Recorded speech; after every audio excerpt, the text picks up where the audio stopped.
Oh, what's up? What's up? What's up? What's up? It's early. It's early. We catching up though. We catching up though. We gonna get back to all of our updates and all of that. Believe that, man. We're gonna take a little turn into pop culture though. Something needs to be cleared up. Some clarity.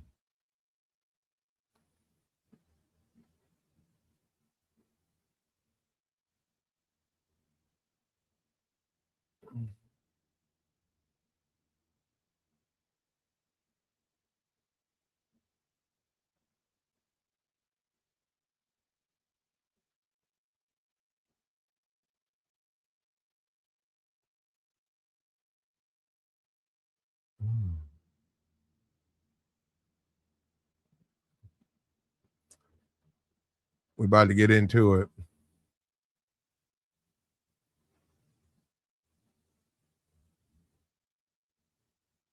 I'm doing a quick thing right here. Yeah, the Breakfast Club. I don't know if you guys have noticed. I don't know if you've noticed the Breakfast Club is no longer. It's not even on YouTube now. I mean, they went over and they sold out to what's up with your freeze? They went out and they sold out to Netflix. I think Charlemagne got the big deal, and that show was in decline. Oh, I say for the last 6, 7 years, it's been really going. It's been going. It's no longer what it meant to be, and I think that's the key point. The monetary success came because of social media. Social media has expanded. You even see guys like Mace and Cameron. That's just social media. They're taking what they used to be 10 years ago, and they're able to squeeze money out of a name from years ago. All of these guys, right? That's social media.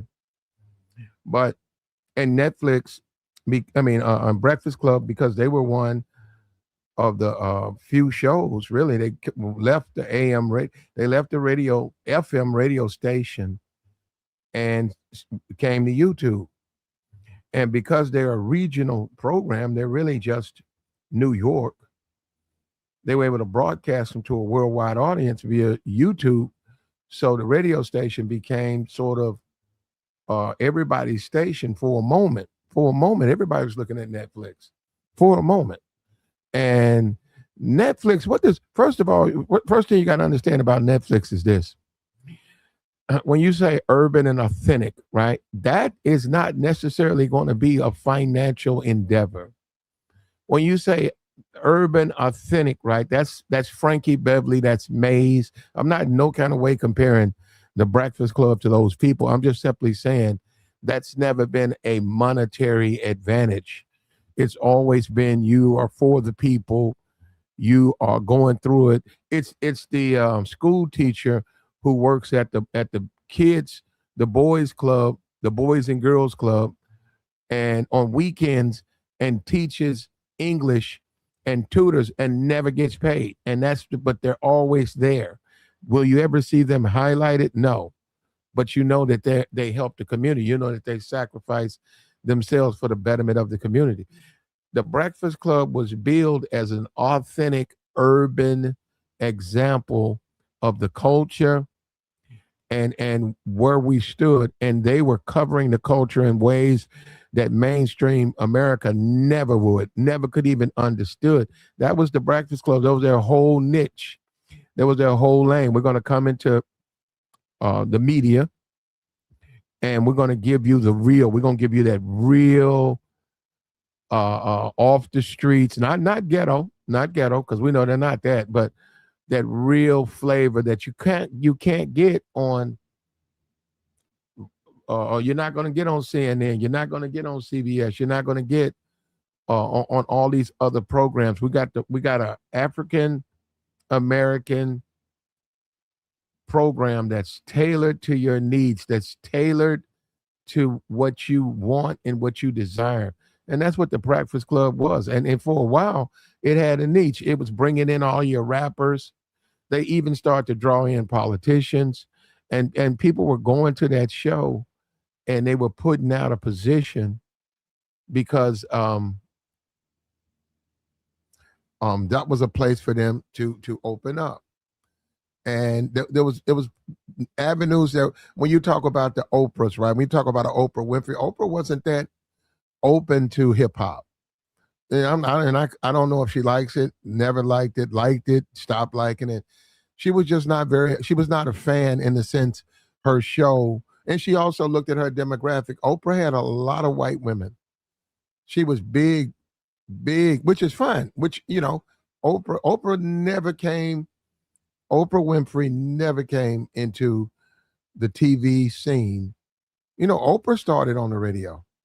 Oprah was just a radio DJ, radio talk show host in Chicago, I believe, and then that got popular, and then somebody approached her about the TV show. Oprah's demographic was women, mostly women, and a lot of white women. Now, hip hop, right? Oprah being black people, a lot of them involved in hip hop. Oprah Winfrey was a platform. She was an opportunity. She didn't really feel that they fit in with her audience. So that just wasn't a place for them. Right. So Oprah, being Oprah, staying true to being Oprah, we see what that led to. I mean, the show's over or whatever in magazines. I don't know what she's doing now. She's a very wealthy person, but she never started out as someone who was trying to represent a particular group that was not represented. She was more or less the black woman with the huge crossover base, right? And she was jumping over obstacles from that perspective. When you look at the Breakfast Club, Charlemagne, Envy, what they were trying to give you is this black man, I don't know, Latin, urban black man, Latin man, and Angela Yee, being Angela Yee was a woman in a minority. They were trying to give you that perspective that was oftentimes completely overlooked. No one paid attention to it. But what they were able to do is because of YouTube and social media was growing. They were able to hop on the growth, and they were able to be the big fish in the small pond on YouTube. By them being Breakfast Club, by them being able to get in all of these artists, they were taking a format of an FM radio station, and they were one of the few to be able to do it. They were able to transfer their FM formatted radio station onto YouTube, have entertainment coming out of New York. It had the New York swag, and it was broadcast everywhere. So people would go to the Breakfast Club, catch up with this. Hey, did you see this? Did you see Jay-Z? Did you see this person? Did you see this? Did you see this person? They got a new album. They got a movie coming out. Hey, did you see Michael B. Jordan? He was on the Breakfast Club. And they would ask some different questions, and it was interesting. The questions were coming from a position. The questions were oriented from a position that normally that you wouldn't hear. When you talk about the MTVs and the BETs, they were different. They were not the same stations. They were different stations. They had different demographics. The people behind the scenes were different. The producers were different. The VJs were picked for other reasons. BET never had a Downtown Julie Brown. Downtown Julie Brown was an English chick on MTV. She was a black woman, a black English woman on MTV. She wasn't on BET. BET didn't have any English talent. They didn't have anything like that at all. They had more of an urban scene. You had the Donnie Simpsons. You had, for a moment, I'm trying to think if I can remember them. Their host came from a perspective of what they felt was entertaining to blacks. And that's why Charlemagne has made his mistake. Charlemagne has left the urban community with the Breakfast Club, which is essentially was the whole draw. The Breakfast Club's draw wasn't just those guys. It wasn't just Charlemagne, Envy, and Yee. We know she's not there Now just which that's a whole different. That's another 2 hour, 3 hour stream. But it wasn't just that; it was the community that they brought. So it was reaching out to that community. People wanted to reach out to their demographic, the drive time black urban community. That's why you went on the Breakfast Club. That's why you dealt with the Breakfast Club, because you want to reach that group. If I went on Sean Hannity, that's not the same audience as uh, the audience who listens to Rock Nation. If I went on Sean Hannity advertising my book, and then I went on Cyrus Radio on Rock Nation, it's not the same group of people. It's two different groups of people. And that's what the Breakfast Club used to represent.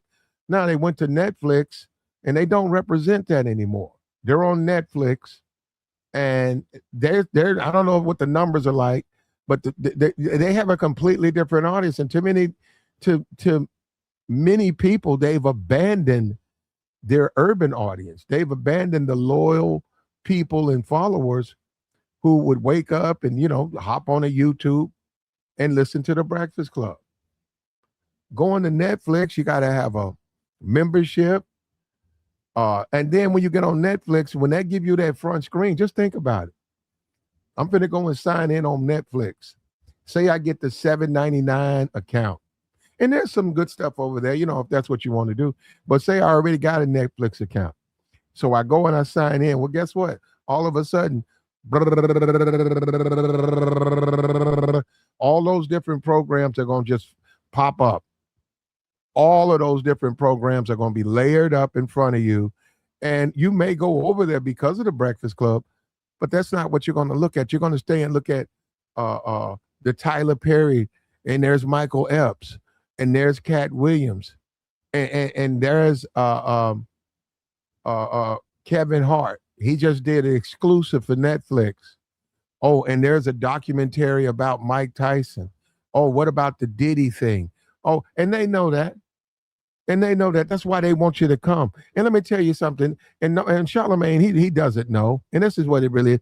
He doesn't understand marketing. Look, you'll take what Netflix says, we'll pay for the exclusive rights to the Breakfast Club just to take them from YouTube, because we're competing against YouTube. And we'll take a major podcaster from them, bring them to our pod, not to say that they're going to be successful on our platform, but to bring them here, offer them free if you already got a subscription, but also try to get that urban audience over to Netflix so they can take a look at what we have. We have a lot of black, and they do. They do. I think they build themselves as the largest streaming site. They have the largest African-American material. I think that's how they do it. Now, take the money and run. Yeah, a lot of people would. A lot of people would take the money and run. A lot of people would hop on that, take the money and run, and not think twice. Where Breakfast Club is hurting in the sense they got the money. They don't have their audience. They don't have the audience that's grown with them for 10 years. They don't have that uniqueness, that independence. They no longer have that. And now it's literally going to work now. And they're going to find out that's not as easy to do as it used to be. It used to be fun. Now it's work. They got to win over this new audience, these new people. And Netflix is not that urban. Yeah, they got black movies, but they're not offering a movie. They're offering a radio show.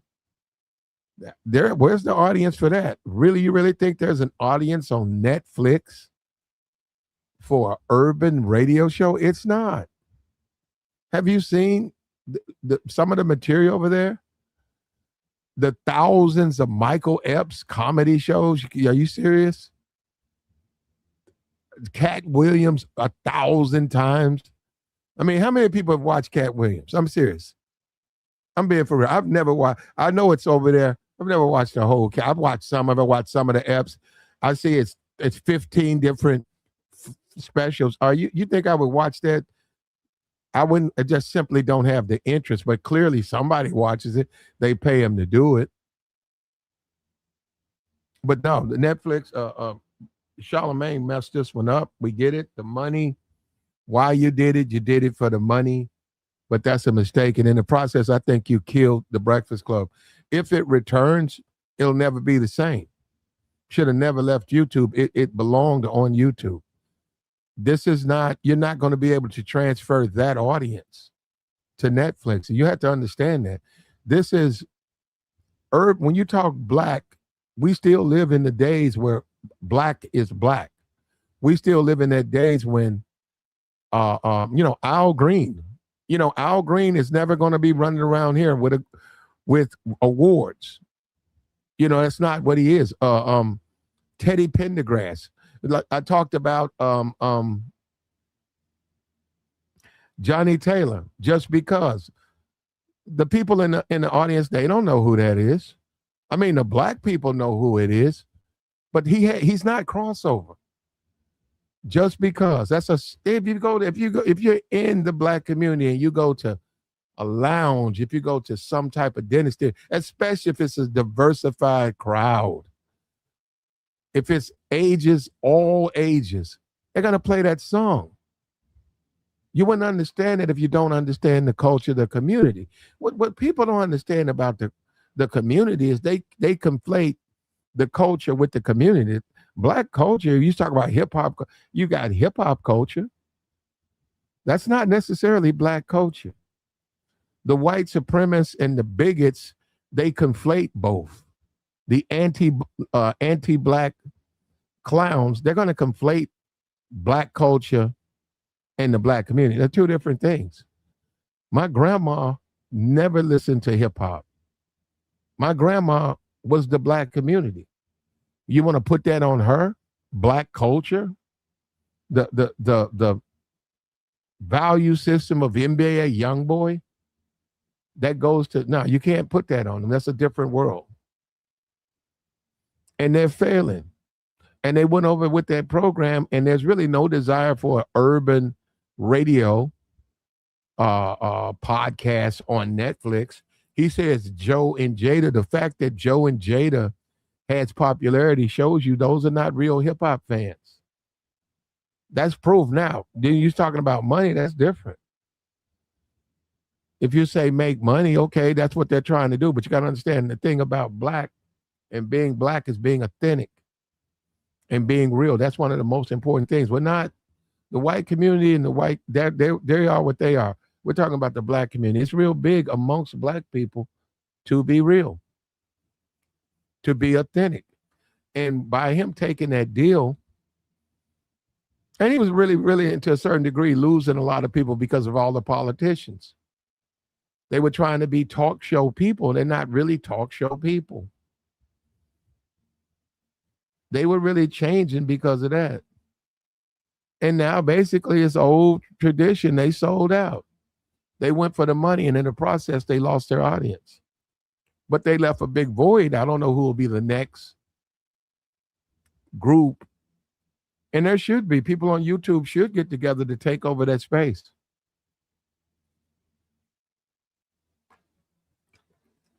We tried to do something years ago. We had a good shot, but you know how that goes. We were doing pretty good, man. We had a good collection. But you know how that goes, right? You know how people are, right?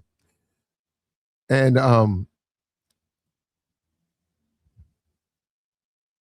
Charlemagne's whining, and he's upset that the people are not following him over there, and they're not going to follow him over there. Once you go through once you go and find your password, that's first thing I got to do. If I go to Netflix, A, I got to remember the email I use, and B, I got to find my password. But once I find my password, I'm not going to listen to the Breakfast Club. I'm going to go to other things. There's better content on there. And that's where they made their mistake. On YouTube, when you talk about what they're doing compared to other broadcast type radio station type podcasters, streamers, Breakfast Club for many fit an urban audience and we could go over there and we could keep up with stuff. There might be something of interest. Maybe they had an interview 2 weeks ago. Maybe they had an interview yesterday. And maybe it was someone that you kept up with that you wanted to find out what's going on with. So they were good with that from that perspective. And they didn't have competition here. The other people were not even on their level. And they were the cool kids on YouTube, and they had that. They had mastered that. Now they're over there on YouTube, on Netflix, and Netflix is it's something else. It's like going to Zeus. I mean, Zeus is something else. What's her name? Jasmine Hernandez Cabaret. I mean, come on, are you serious, man? Would you look at that nonsense? And yeah, she's making money. More power to you. So that's what we've become now. But that used to be a big thing with us, the money. Used to be the money shouldn't make you give up your morals, give up your what you believe in. And the Jasmine, so what? You're making a lot of money. You're half naked. You're fighting. You're being ratchet and ghetto. But see, that's the way we've become, though. And that's what Breakfast Club, that's what they got lured into. They got lured into the money. And now they're looking bad because now they're lured. They've left YouTube and on Netflix and they've lost their fan base. They have a new fan base, but those are not Breakfast Club people. And they know those people are not Breakfast Club people. And they're just hilarious and all of that. That's what I'm saying. They were a sinking ship to begin.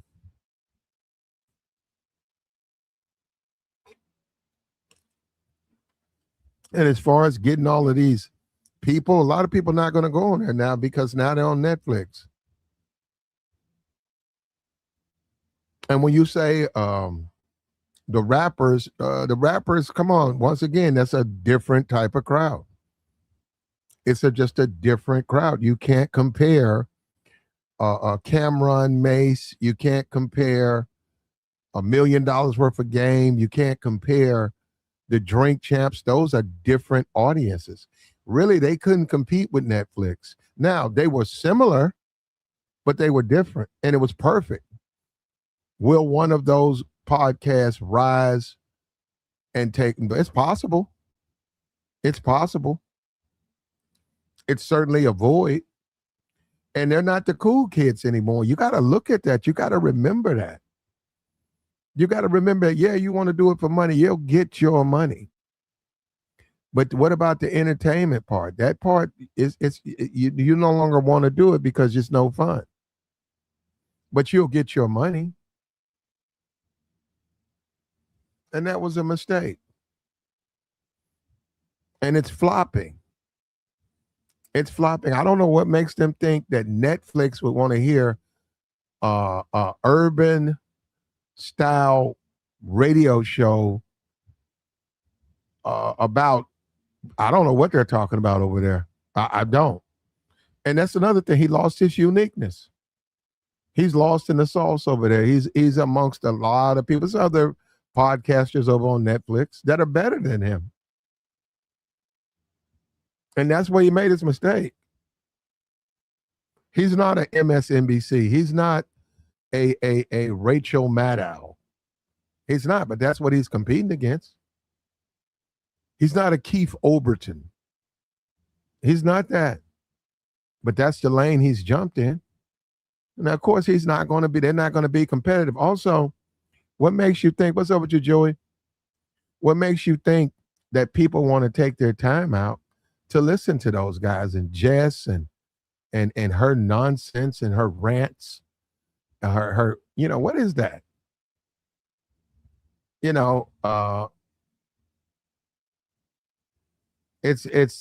was a mistake, man. And I'd say within 2 years, Netflix is probably going to bury him. That's another thing, competition. Netflix got them off the market. So Netflix didn't necessarily lose. Let's take from YouTube, our competitor. Let's bury their show and let's recreate a newer version and then take their demographic. That's called business. That's how business works. That's business.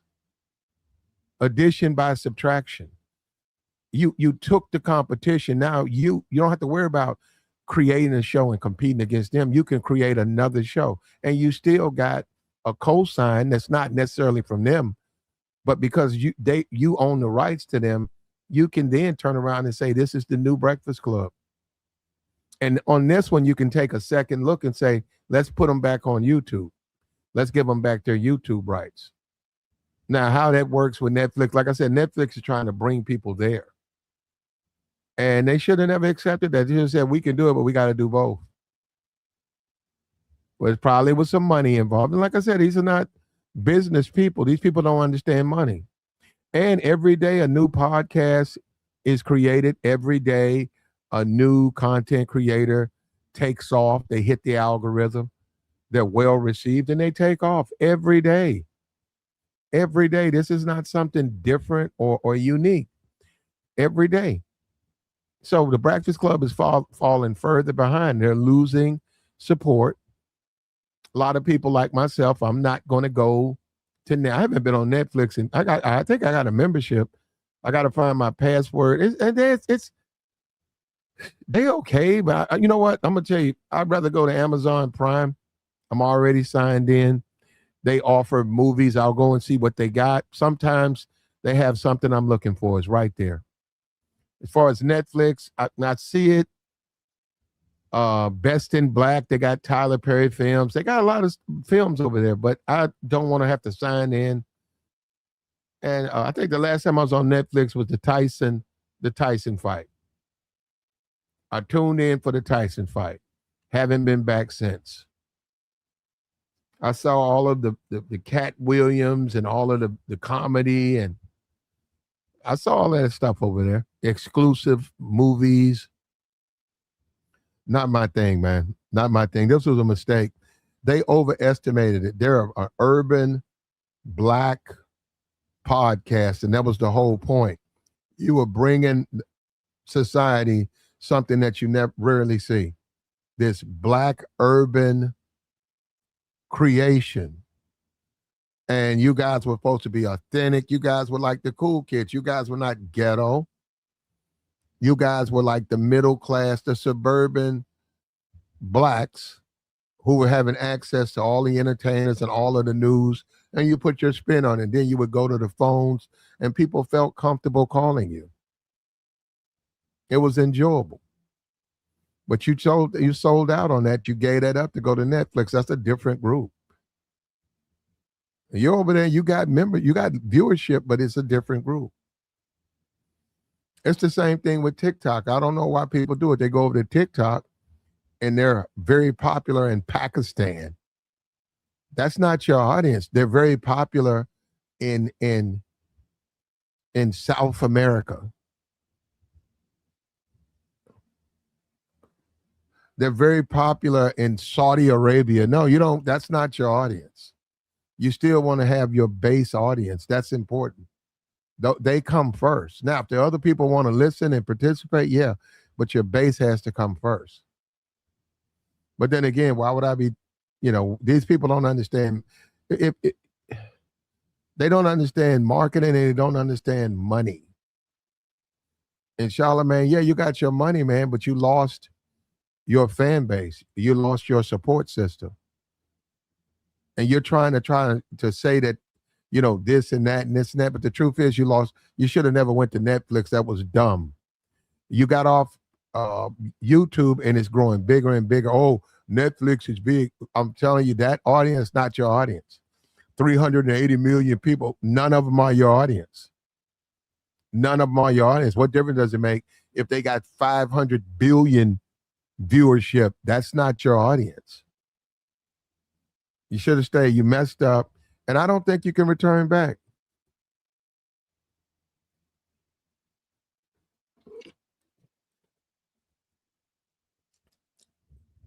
He said, I never liked the Breakfast Club. Jess is not funny. She's super masculine and ultra negative. Yeah. She's a hood chick. She's real masculine. Rumors that the guy she's married to or whatever, she paid him. Yeah, bro, it's just, you do not want to go down that rabbit hole, brother. You don't want to go down that rabbit hole. And Charlemagne's losing a lot. He's not the same guy. They used to be rebels. When you look at the actual movie, which that's what they named it after, The Breakfast Club, the movie. It was about transitioning. It was about youth. It was about a coming of age. It was about decisions. What are we going to do now? It was about becoming from teenager to adult. The original movie it was a detention, a bunch of kids in detention, and they were discovering each other. They knew of each other. They never knew each other, and they were attending the same school, and they were crossing over the suburban princess and the low life guy, the nerds, the weird chicks, but they all were trying to grow and become. That's what the movie was about. That's what it was about. They were discovering, they were learning, and they were growing. And that's the classic song, Don't You Forget About Me,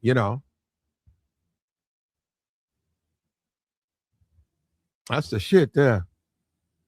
And they were talking about each other. They were talking about how they were growing and they were learning, they were becoming. What's up with you, Miss Tiffany? It was a moment, and you guys wouldn't understand, but the movie is a classic, man. And Charlemagne named this after that. They're not rebels. You can't call it the Breakfast Club and you're no longer a rebel. You're status quo. You're bought and sold, man. You're mainstream. Breakfast Club was never meant to be made. They were not a bunch of suit and ties. That wasn't an academy. When you take a look at the Breakfast Club, the actual original movie, that wasn't a bunch of boys in a private school in uniforms. They were not an academy. They were not a machine. That wasn't Harvard. And that was the whole catch. That was the whole thing. It was the Breakfast Club. It was a group of misfits who were forced to sort of deal with each other. And it also examined how we do as a people, how we judge, and how we're elitist, and how we look down on people, how we make fun of people. And that's what the guy put it together. He designed it perfectly. And if you haven't seen the original, which a lot of people haven't, you should go check it out. It's a really good film. And you got to listen. That's the type of movie you got to look at twice, because there's messages within the movie that you may miss. And in the end, they learned to come together, and they were ready to take on the world. They were ready to leave the teenage years and become adults and take on the world. That is what the Breakfast Club was about. Charlemagne lost that when he sold out. He went to Netflix. That ain't rebel. You can't be a rebel on Netflix. And then you're talking about your fan base. Yeah, they've abandoned you because you abandoned them. You got a fan base over there, but it's a Netflix fan base. If I'm a politician and I'm running for office, why would I go on the Breakfast Club? You guys got you're big in Pakistan. You got a following in El Salvador. You're huge in Africa. Why would I go on?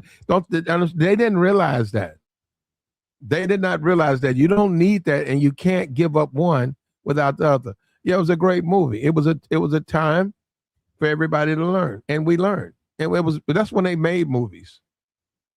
And he dubbed, which I don't even understand why he dubbed that morning show, The Breakfast Club. I guess he was talking about it's early in the morning.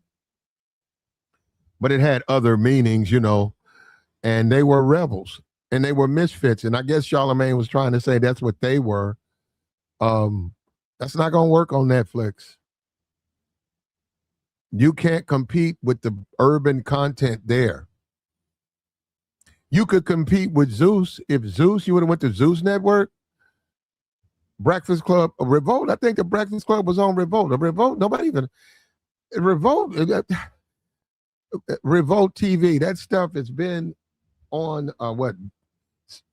satellite forever. I think I've watched Revolt twice. I've never watched that.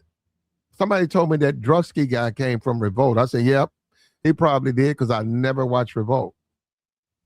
Revolt is trash, but they have a website. You got to sign in to see it. They got a website, Revolt website.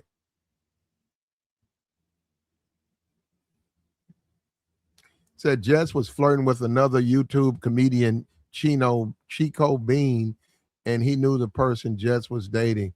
Chico shot Jess down and Jess called. Yeah, of course she did. Well, that's Charlemagne. Charlemagne I don't know, have no idea why he decided to bring her on that platform. A, she don't have the look. B, she's not ready for radio like that. She doesn't bring to the table what you need to do it. And he keeps trying to blow it off. And see, that's what I'm saying. He's trying to lock in that urban Black female following. That ain't gonna work on Netflix. That's not on Netflix. He has to understand that. He wants to go mainstream. You got to go mainstream. You know, it's like Joe Rogan. Joe Rogan, he'll listen to a white guy that's lower tier, but that's not what he represents. They've become very fake now, man. And they're pretty much failing over there. Now, this whole come back to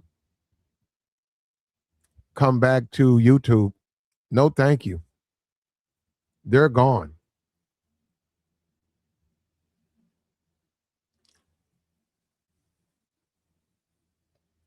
I think she's married now. I think she's got a baby, another kid, and I think she's married. And you can go look at it. Go look at the guy. It's ridiculous, man. Like I said, you don't want to go down that rabbit hole. You know, so many times men are criticized once they get a little money. They go after women that are not necessarily the best choice and a little bit, you know, this is a criticism, out of their league. Women who would never date them if they didn't have money. Go take a look at Jess Hilarious. And for somebody to do that, and from a woman, I mean, that is weak. You're a female and you got to pay men. That's weak. Allegedly, we don't know what she's doing, right? We heard she's married. We hope it works out for the both of them. Yeah, that's weak, man. And the club, now all of the rebelliousness, that's gone. The urban, being authentically urban, that's gone. They're on Netflix. They're gone. They were paid off. And who wants to see a bunch of you got a urban audience, but you want to flex and stunt. Nobody wants to see your flexing and stunting and your excuse making. To some degree, Charlemagne's becoming a downtown type off-brand Stephen Smith. And people have called out Stephen Smith. They know that he's deliberately playing dumb, trying to support certain things and acting like he's on the side of this and on the side of that. And he's not. They know. And then he'll come out and make that distinction, but he's doing it because he's tiptoeing around running for president. And he pretty much stinks. I would say the whole urban community is suffering right now. If we was to go back, say 10 years ago, it was different. We had our own. But now we're becoming so meshed up that especially blacks are being overcome. They're what was distinctly, uniquely theirs is being bought out and being taken. And if that's what they want to go back to, where there's these deficits and there's this neglect, that's what's going to happen. The Breakfast Club, that no longer exists in the way that it used to. They switched up. They went for the pop class. They went for an audience that wasn't their original audience. And in the process, They lost their urban audience.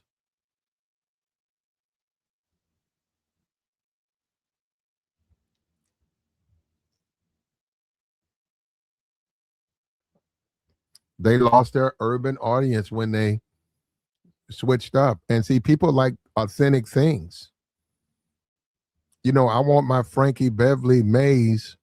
I want him to make an album. I don't need Justin Timberlake on the album. He doesn't need to do a song with Justin Timberlake. You know, we've moved beyond that. There used to be a time. There used to be a time when we accepted that what we were into wasn't going to be popular, wasn't going to make a lot of money, but we was going to be happy. The black community, we like, you know, Lester's Pool Hall. Yeah, it wasn't a whole lot of people in there. It was never going to be a popular place, but we fit in there. And that meant something to us. You know, we liked the camaraderie. We liked the Lester's Pool Hall. There was a sports bar there. There was a cheeseburger. There was a place to eat. We knew the waitress. We knew the owner. We felt at home there. We've gotten away from that now. This social media and all of this, we want to go mainstream. Oh, you want to go downtown to Hooters, and you go downtown to Hooters and nobody knows you.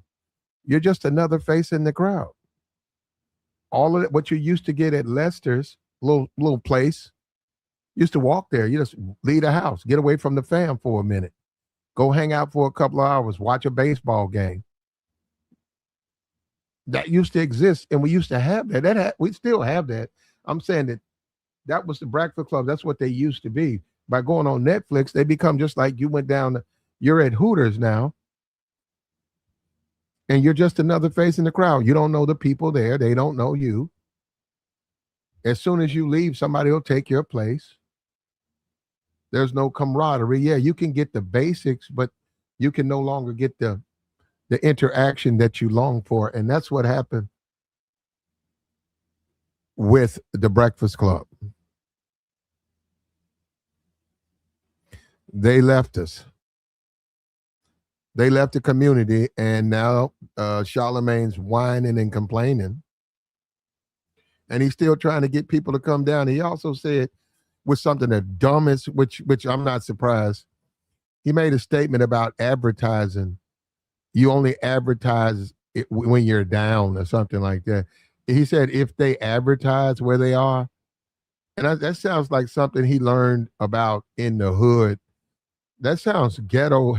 You only advertise when you're doing bad. I was like, huh? Where'd you hear that? That sounds like something right up out of the ghetto. Okay, well, let them find you, brother. They're going to find you.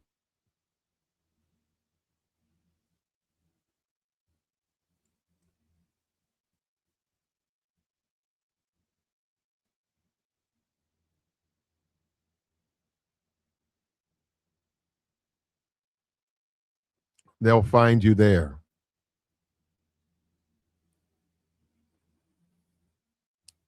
And their audience is revolting and quite upset, you know. Now, we're not going to play that over here, but you can find a lot of the videos on TikTok.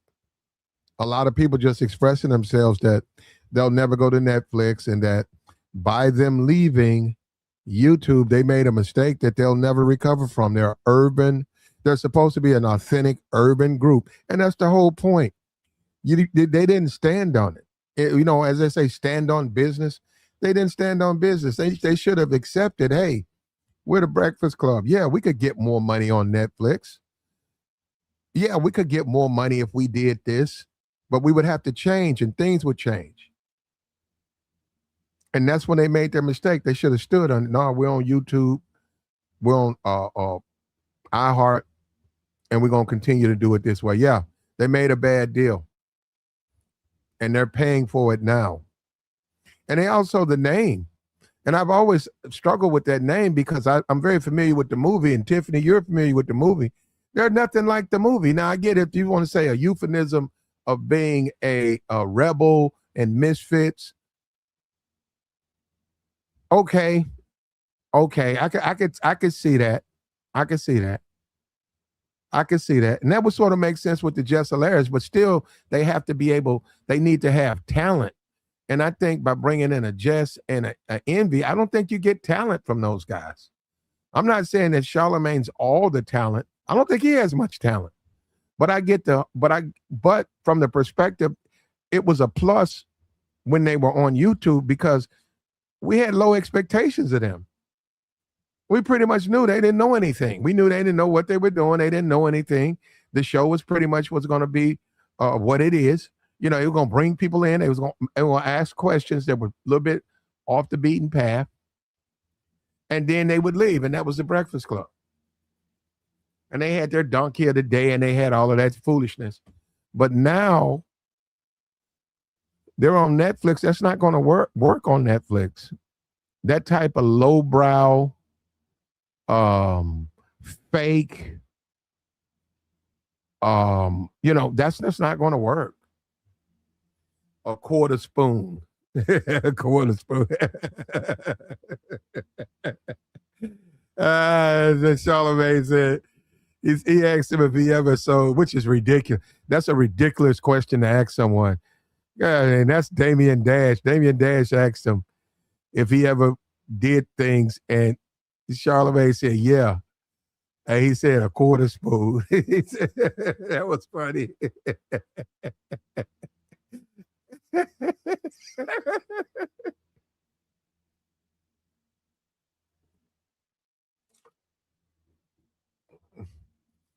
Isn't that something? The black man's resume, he has to say that he was somehow kind of way involved with narcotics. Ain't that? No, I'm just saying he should have never answered that. It's a stupid, ridiculous question to ask a grown man. And he answered the question. I said, why would you? And he made a fool out of himself answering that question. And then he's running over there to Netflix. You think they want a bunch of quarter spoon individuals on Netflix? They don't want to hear that mess. But then again, from a Netflix standpoint, it was brilliant. You take the content, now it's yours, and you hurt your competitor. And all they did, they left a deficit. They left a huge hole on YouTube that eventually is going to be filled. I don't know who's going to fill it. It's sort of like the Kevin Samuels, who I said was going to be way better than the social media. Kevin was going to be probably in movies now. By now, he probably would have been doing movies. He certainly would have done stuff with Tyler Perry. You know, he's going to be. He was headed that way. But when he passed away, you know, rest in peace to the brother. He left a huge deficit that we see these clowns, the Antons, the Judge Pearl, these clowns. They can't fill that man's shoes. It's absurd to even say something like that. And so his void still remains. So does this Breakfast Club to some degree. The problem with the Breakfast Club is being authentic. It's not that they can't be replaced. They can. But it's going to have to be with some real people. It's going to have to be with some people still urban, regular smegglers. It's going to have to be like postal workers, not washed up rappers, regular people, still connected. Those people, it's an opportunity, it's a chance. And it's an opening. It's an opening.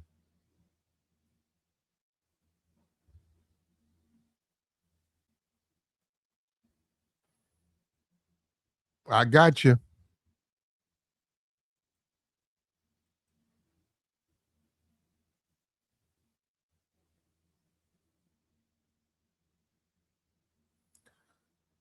It's an opening and an opportunity for a lot of people, man. But now they're Charlemagne's complaining about it, man. Hey, you moved, you went there. You shouldn't have went there. This is what happens when you don't understand marketing. This is what happens when you just jump off the porch and you just assume people are going to follow you. That's not true.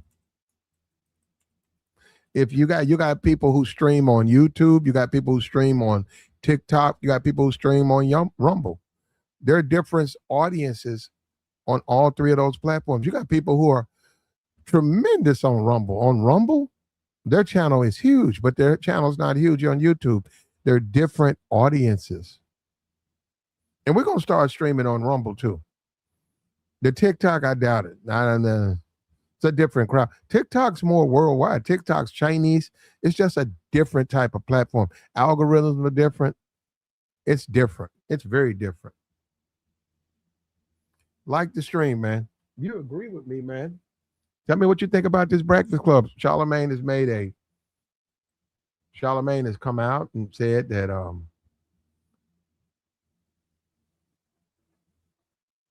the fans have, to a certain degree, abandoned him, and they're not giving him a shot. They're not coming over to Netflix.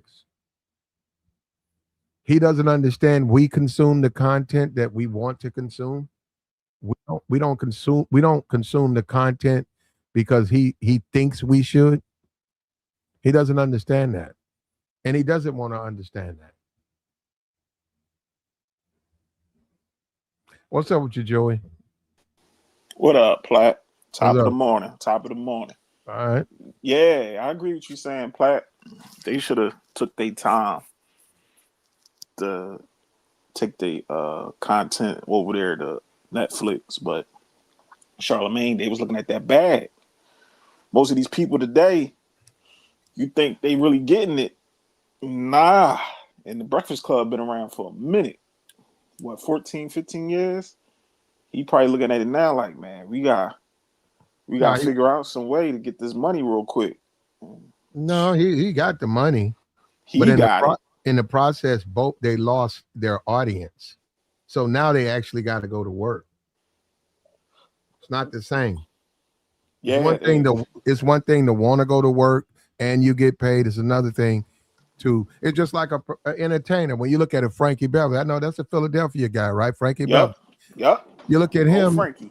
You know what? He wasn't worried about being number one on billboards. No, he wasn't. You know what he did though? He knew that when he did those picnics in the summer, they was gonna have a large turnout, and he enjoyed making music, and they enjoyed listening to him. And he looked at that. That's far more better than me saying, "Oh, you want me to go out here and do songs with Justin Timberlake? Let me do a song with Nickelback." And then he wouldn't enjoy what he was doing. Yeah, he'd make money, but that's not him. He stayed true to his craft. And that's what I think Charlamagne doesn't understand. You abandon your audience, brother. You keep talking about this money stuff. You went from being a cool kid, a rebel, to just another podcast on Netflix. He's trying to take over that realm of the media, the content, and all that. Kind of like Joe Rogan and them. But he's not smart enough as Joe Rogan. He's not. That's a completely different audience. Completely different. Yeah. And I listen to Joe Rogan. Charlamagne's slapstick. I don't want to say low IQ Negro type, but I'm not gonna say that, brother. Now, I don't want to say that. Going way too far now. I don't want to say that either, because he do sometimes bring in politicians. And just because you're not as smart as Joe Rogan or Neil I don't Tyson. I don't think that Charlamagne Neil deGrasse Tyson. Just because you're not as smart as those men, don't mean you have a low IQ. No. I'm talking about the content that he does. It's not so much of because it's always been this way though, Joey. His content, it's been what he's been doing with hip hop. No, but he started to get into the politics and with Kamala and all that stuff. And I like Charlamagne, even the show with the Brilliant Idiots where he got with the white guy he be with. I listen to their content. It got buffoonery, but he also got some insightful things and put out good information. Now, Charlamagne is not a dummy. He is a smart guy. Well, no, if you go and look at their last broadcast, they talked about going to Netflix, and the white guy was telling Charlamagne he fucked up. He was trying to say it without saying it. Charlamagne was trying to beat around the bush, but he was trying to tell him without telling him, "Hey, man, you should have never went to Netflix, and you got to understand it's a different audience." And he's right. That's the thing. Somebody said they saw Frankie Beverly at the Spectrum in Philly. Oh man, the Spectrum, yeah, that's Yeah, way back in the day. that's what. She said she saw him there. So when you talk about Frankie Beverly said, "Hey, yeah, I could go out here and do a song with I'm trying to think of a group, the New Kids on the Block. Uh-huh. Let me do a couple of songs with New Kids on the Block and introduce their audience and my audience to them, their audience to me." He could have done that, right? But the Yeah. problem when people do that, and it's happened before, is a lot of times one group will lose their audience because one group's audience don't care, don't want to hear that. They don't care. If I wanted to listen to Frankie Beverly, I go buy some Frankie Beverly. If I want to listen to some new Kids on the Block or whatever new what is it? What was that shit Justin Timberlake was in? In Sync. Okay, In Sync. And what was the other one? New Kids on the Block. Was that it? It was Backstreet Boys. Backstreet Boys. Thank you. That's what I meant. Backstreet Boys. Yeah. If I want to listen to some You said Backstreet New Kids Boys, on the I'll Block. listen. I'm like, damn, play, you taking it way Yeah, back. yeah. You If got I the want right to listen, stuff. if I want to listen to some Backstreet Boys, I listen to Backstreet Boys. If I want to listen to Frankie Beverly, listen to Frankie Beverly. So, and that's why radio is set up with genres, right? You want to hear some rock? That's rock. You want to hear some country? That's country. You want to hear some soul? That's soul. So that's what I mean. Charlemagne's trying to take what they offer and offer it to Netflix. He doesn't understand what he brings as far as a podcast to Netflix. That was stupid. Now he got his money, but that's never going to work over there because that's a different universe. That's a different world. That's not New York. That's Netflix.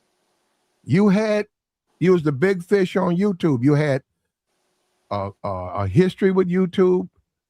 You were actually, I'm looking at all the power. Who else was rivaling Breakfast Club on YouTube? I'm trying to think who. No, remember, this is urban. Remember who? They only was in competition with Hot 97, but you see how that even crumbled. Like they out here. Sway in the morning. Sway in the morning, but that's a small little niche of people too. Tom Joyner, them guys on the radio, but the Breakfast Club had it popping on YouTube. They shouldn't have left. They did it for the money, and the thing about it is you lost influence. You got the bread, but you lost influence, and that's where you made your big mistake because you could have you could have had your finger, you did have your finger on the pulse of America or Black America. You lost that. Why would I go on the Breakfast Club on Netflix? Your audience is mostly Africans and Koreans. You're no longer urban America. You've lost that. You're on Netflix now. You got you're over there on Netflix going by a bunch of people who are not your demographic. Why would I want to? Why is Michael B. Jordan? I'm promoting my next movie. I'm not going on Netflix. Their demographic is mostly Koreans and El Salvadorians. You want to be right there on YouTube with that urban demographic. People can dial you up, listen to you in the morning, listen to you going to work, listen to you at work, and they're used to you and they're familiar with you. You lost that. That was stupid to go to Netflix. And the Jess hilarious. Come on, man. People still dealt with you with that. That wasn't even a good hire. Now the Lauren Lorenzo, if that's her name, that was a good hire. Yeah, I liked the Lauren Lorenzo, whoever her name was. Yeah, she fit in. But the Jess, she don't even fit in. Jess been yelling, and as soon as you fire Jess, she's gonna do what all of these people do. She's gonna expose. Extreming against you. Just a matter of time. And Charlemagne knows that. She was doing it when she was going against the chick. And it was like, shorty, she doing a good job. Y'all can all vibe together and do what you do. Like, Jess Hilarious supposed to be the comedian. And the Lord, she came from TMZ. She got the information and, she read the stuff. They don't need a comedian. They don't need Jess. And Jess has her own type of sense of humor that a lot of people don't find that stuff funny. The Joe Budden podcast, right? Yeah. There you go. You can say that was the closest thing. Okay, Joe is a Patreon guy. He's on. Yeah, not my thing though. I could not think of a worse collection of personalities. Joe Buttons. But then again, let me tell you something about Joe Buttons. When I look at that, I look at him. I look at those people. And now I like Mark Lamont Hill. I do.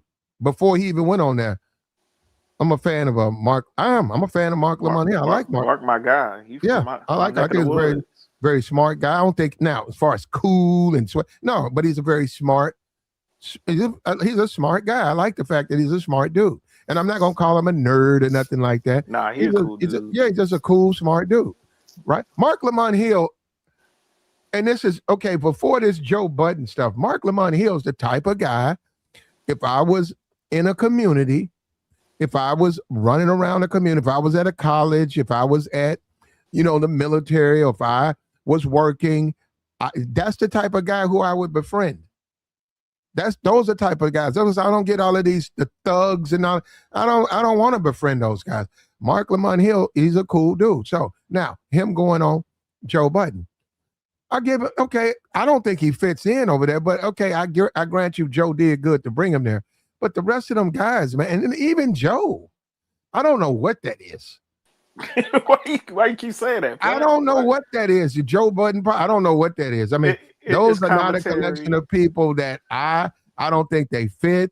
I don't get it, but that's Joe's thing. And I say, okay, it's okay because that's Joe. That's what Joe did. He did that same thing with Melissa Ford. He brought her in there. I'm like, Melissa don't even fit it, but they brought her in there, and that's Joe. But I mean, but he's not really on YouTube like that, or is he? I don't think Joe Budden's not. He put his whole. He puts it on Patreon first, and then he puts it on YouTube. It's smart. That's what Charlamagne them should have did. That way, put a little bit on Netflix, and then put it on YouTube. Because you see, Joe Budden is not.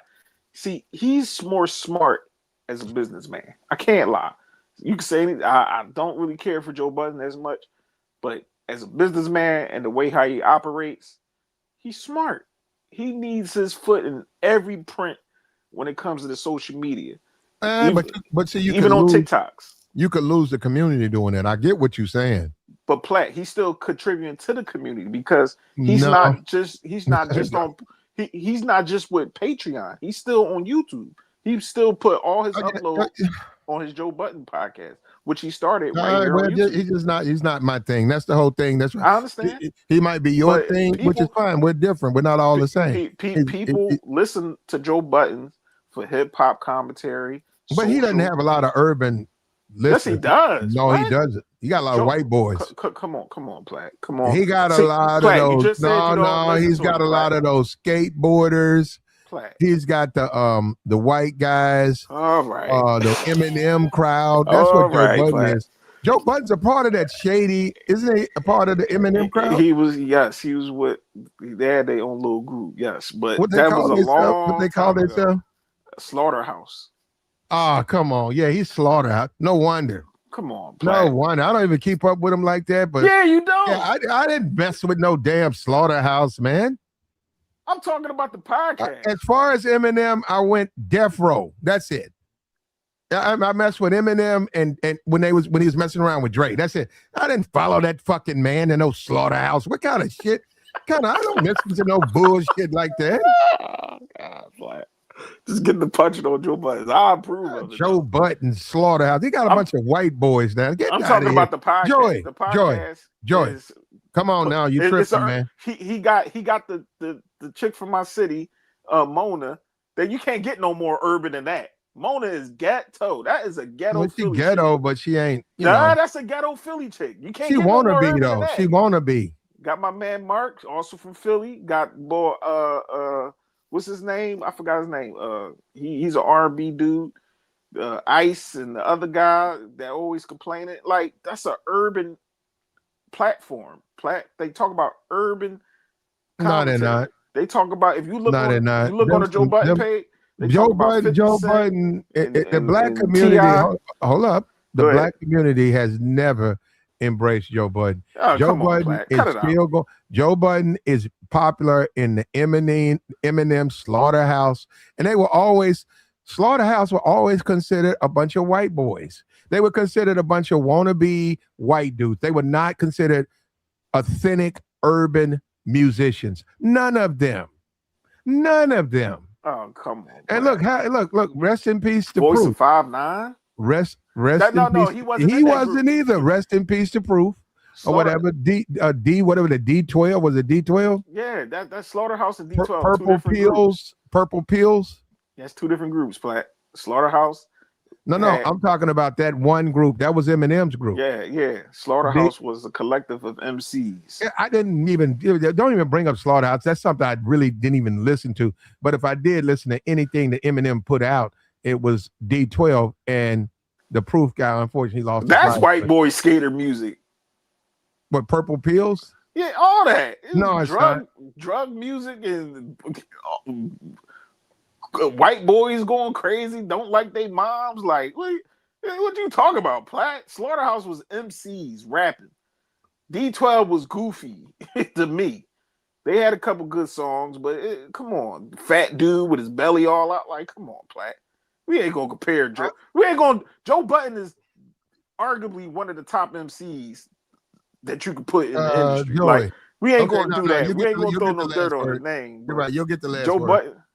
Joe Budden, he's I'm about to lose my temper, but that's but Platt, you come up here talking crazy. That man said Joe Budden is almost calling the greatest MC. Are you joking? I ain't say the greatest. I say he's one of the top elite MCs. No, he's not. Joe Budden is well. Joe Budden hopped in on podcasting early. Right. Beyond that, Joe Budden stinks. And slowly people are realizing that. Joe Budden and he's not really good. Look, let me tell you something. The Mark Lamont Hill, Mark is really too smart for his crowd. For his crowd, he's really too smart for his crowd. What you mean? He's just too smart for the people. Joe is a suburban dude that probably used to come to the hood, probably had a cousin in the hood. So he's sort of a little urban or a little bit. But Mark is really too smart for that crowd. They got a lot of dumb people down there. Hey, Platt, you sound like that chick that was actually saying the same thing about Mark Lamont being on Joe Pot. I don't feel like that. Especially in the black community. We all together. We don't. No. You got smarty people be with the hood people. Listen to me, brother. He don't belong. Look, I'm happy for Mark. I know he got his own channel. And that's a good look for him to be on Joe. And I see him trying to get along with Joe a little bit. But I feel like he shouldn't be here. But I don't. I think that's the word. I don't think he fits in there. I think I just don't. He doesn't belong there. Maybe. You know what he needs to do? I'm gonna tell you what he needs to do, because I was saying the Breakfast Club went to Netflix. What they need to do is create a new Breakfast Club. Let me tell you what they need to do. Take Mark Lamont Hill. He can take Charlemagne's old spot. Take Brorilla. She can be the new Jess. And for Envy, I'm looking around here. I think they need to take one of these YouTubers. Take a YouTuber that's over 1 million followers that has a personality. Add them, and that's your new Breakfast Club. That's your new Breakfast Club. That's what I think they should do. I would take Mark Lamont Hill, Brorilla, Glorilla, all that nonsense. She's gay. Brorilla, yeah. Sister? Yes. Plus, she can barely correlate a sentence. Stick her where do you think Jess? What's the difference? You wouldn't even know the difference. Put Brorilla up where Jess Hilarious is. Put Mark down where Charlemagne is. I think he'll be a better Charlemagne than Charlemagne. And then you take one of these YouTubers that's, and there's a bunch of them. You take one of these YouTubers, you put them next to that, and you have a new Breakfast Club. And I think within a year they'll be doing way better numbers. You just want to split them all up, just out with the old and in with the new, I guess. Charlemagne ain't getting rid of Envy. Envy staying. Good, they can stay on Netflix. I guess we'll go down there to what was it? 95 South. What's the guy? 95 South Show. Oh, what's Chico the guy? Bean and DC Young Fly. Yeah, Carlos. Take Young Fly. Oh no. Take the actor. What's the dude that's the actor? Put him up there. That'd be perfect. What actor? No, one of them's an actor. I don't know. He I was know. in. No, one of them is an actor. I've seen him in. He was in Get Out. Oh, that's I know you talking about Flat. That's Yeah. not him. That's a whole different Yes, he person. is. Yes, he is. The guy from Get Out that was the security The guard. guy from Get Out, not him, not the security guard, the guy that was in the movie, the one that the classic scene where he reaches over at the guy and grabs the guy. That guy's an actor. That Oh, I guy's know on you're talking 95. about. He's down there on 95 South. Oh, I ain't know that. I ain't know he was on that show. But yeah, I know you talking about now. He took the picture and he snapped out and he grabbed it. Yeah, but I ain't know that. But no, I think I just think they just need to incorporate and go back on YouTube, put their content. You can't just switch up like that on your audience and just think they just going to maneuver on the Netflix. Because I went on Netflix and I seen them there, and I'm just like, I can't watch the Breakfast Club on Netflix. It just don't feel the same. YouTube, you click on there, get to watch. Netflix, to me, movies, documentaries. You get what I'm saying? Little kitty flicks. Your kids want to watch whatever they want to watch. Breakfast Club, and I seen Jada and Joe, Fat Joe on there now. But see, that's the whole point. And this is the proof that Netflix is a clown show. Why is that? The fact that Jada and Joe, and we know they're being paid. The fact that Jada and Joe is popular on Netflix tells you, A, they don't know anything about hip hop. That tells you the people over there know absolutely nothing about hip hop. A, they're listening to Fat Joe's almost 60. Do you guys realize that? Fat Joe's walking around there with sneakers.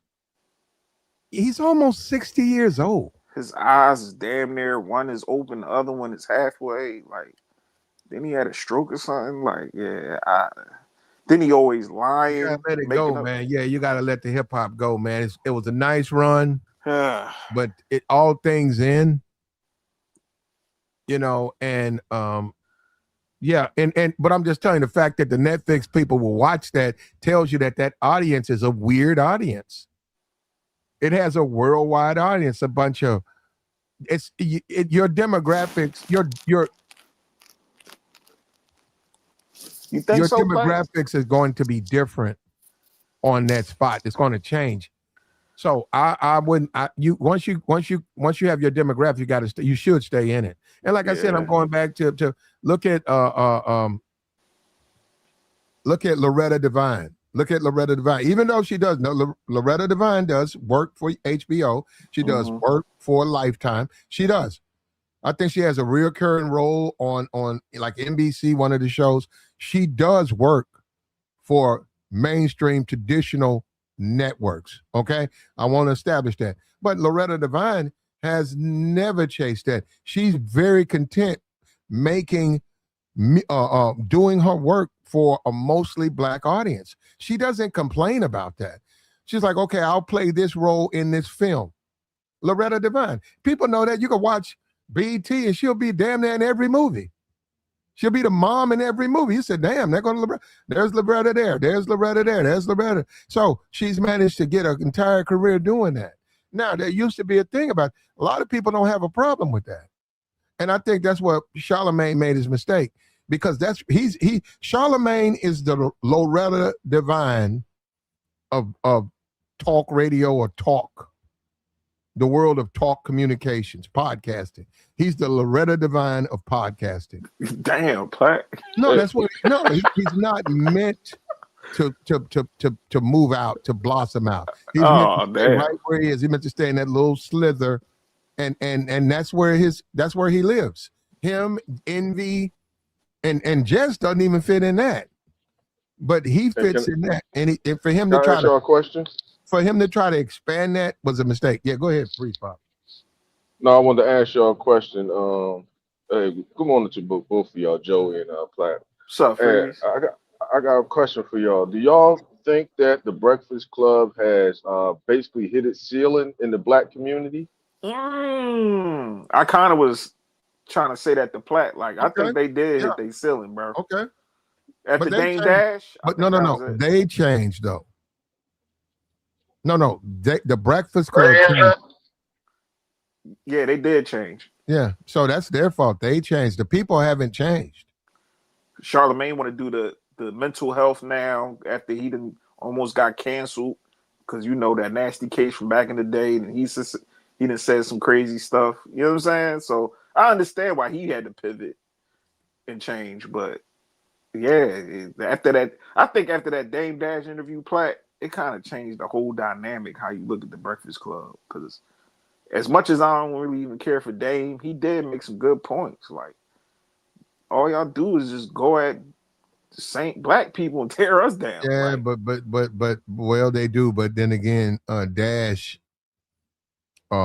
it's over for him. I mean, look, at the end of the day, the guy he hung out with, the guy he started with, that guy is a billionaire. That guy is influential. That guy probably got the NFL probably pays Jay-Z, I'd say $100 million a year just to do that, just for him to be in charge, to have his opinion on what they should do. He's not the final say on anything, but just because he recommends this and that, and they make money. Look, with the bad body. What is that guy named? Bad Bunny. The Bad Bunny thing. They've had the ratings. That was the highest ratings ever for that Super Bowl. In addition, in a sense, to the game, even though the game was pretty much over, they enjoyed the high rate. Lots of money. NFL, once again, at the end of the day, the amount of money they made, the amount of interest, and the halftime. That's what they wanted. Jay-Z probably gets 100+ a year to do that, just to do that. In addition to him being, that's the NFL. He works for the NFL. So free games, press boxes, all of that, his whole family. All of that. It meets all of the team, any of them, all of them. Jay-Z can anything. And Damian Dash used to be his homeboy. Now Damian Dash is broke. He's hating. His teeth, lost his teeth. Yeah, his suits are real baggy. Yeah, man, that's crazy. Yeah, he's fat. It's crazy. Yeah, he's losing, man. Well, I don't know what's wrong. We have a problem when we come up short, man. We do. No, I think that with Dame, with most black men play, like I always been saying up here, he's just stuck in Arrested Development. Like just he can't get out of being that nigga on the block in Harlem. You get what I'm saying? And he's been a multi-millionaire. Dame ran through a lot of money. You get what I'm saying? And financial literacy was one of the main things he used to preach. But then at the same time, he wasn't living by it. I don't wear the same sneakers more than twice, and I pop tags and all the nigga stuff. And it was like, damn, Dame, you could have been bigger than Jay-Z. Hold up for a minute. Let me correct this guy. See, this is what I'm talking about. This is what I'm talking about. We get people in the chat box and they're talking crazy. Here you go, brother. FBA convo. Hey, FBA convo. When you gonna speak on the Ayatollah saying he wants reparations to surrender? I haven't heard anything coming out there. I did a stream on it. I haven't heard anything. Where you at, the FBA convo? Let me know how you feel like Iranians getting reparations over black people. That's what he said. That's what's going to happen. Hey. You think Iranians should get, the Jews are going to get, they're going to, after this war, damn well they're going to give Jews reparations and they're going to give Iranians reparations. They're going to rebuild both of those civilizations. They're going to rebuild both of those. Oh, yeah, I agree, Platt. Yeah. And black people have been wanting that and they're not going to get anything. I'm just wondering how come they haven't said anything. I said something about it. There you go, right there, brother. I feel you. There you go. Goodbye, brother. There you go. What you always do. You like the females, brother. Oh, man. There you go. African space. Yeah. When did we become Pan-Africans? Because we don't agree with him? Isn't that something? This is wild. Dang, Platt, you got them over here too? I'm FBA. I don't Yeah, understand them though. You know, I don't understand the way they talk because this is wild. why would you want to see? And it's the thing. They know it. This is the thing, Joey. They know Iranians and Israel and Jews are going to get reparations over their plight. I'm black, brother. I want my reparations now. They gonna send that billion over there hands free. Ain't gonna look twice. And Just see, like a they've lot been of them, sending money overseas. and I don't get it because I'm FBA. They don't want to criticize Trump. That's what I be looking at them saying, you cool with this? They don't want to criticize Trump. And that's what that is. Okay. Well, we're different FBAs, brother, because I'm going to criticize Trump. Believe that. Believe that. Thank you, Trump. Trump, thank you.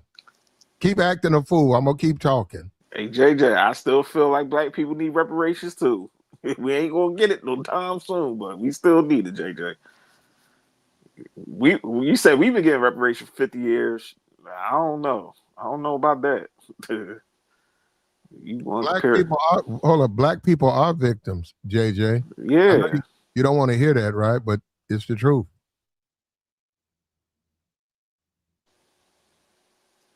There you go. I'm lazy. There you go. Insults. But that's fine. But anyhow, Yeah. Let's go forward. Charlemagne, he didn't realize that he was like a Frankie Beverly. He was like a Loretta Devine. It's not meant for him to be mainstream.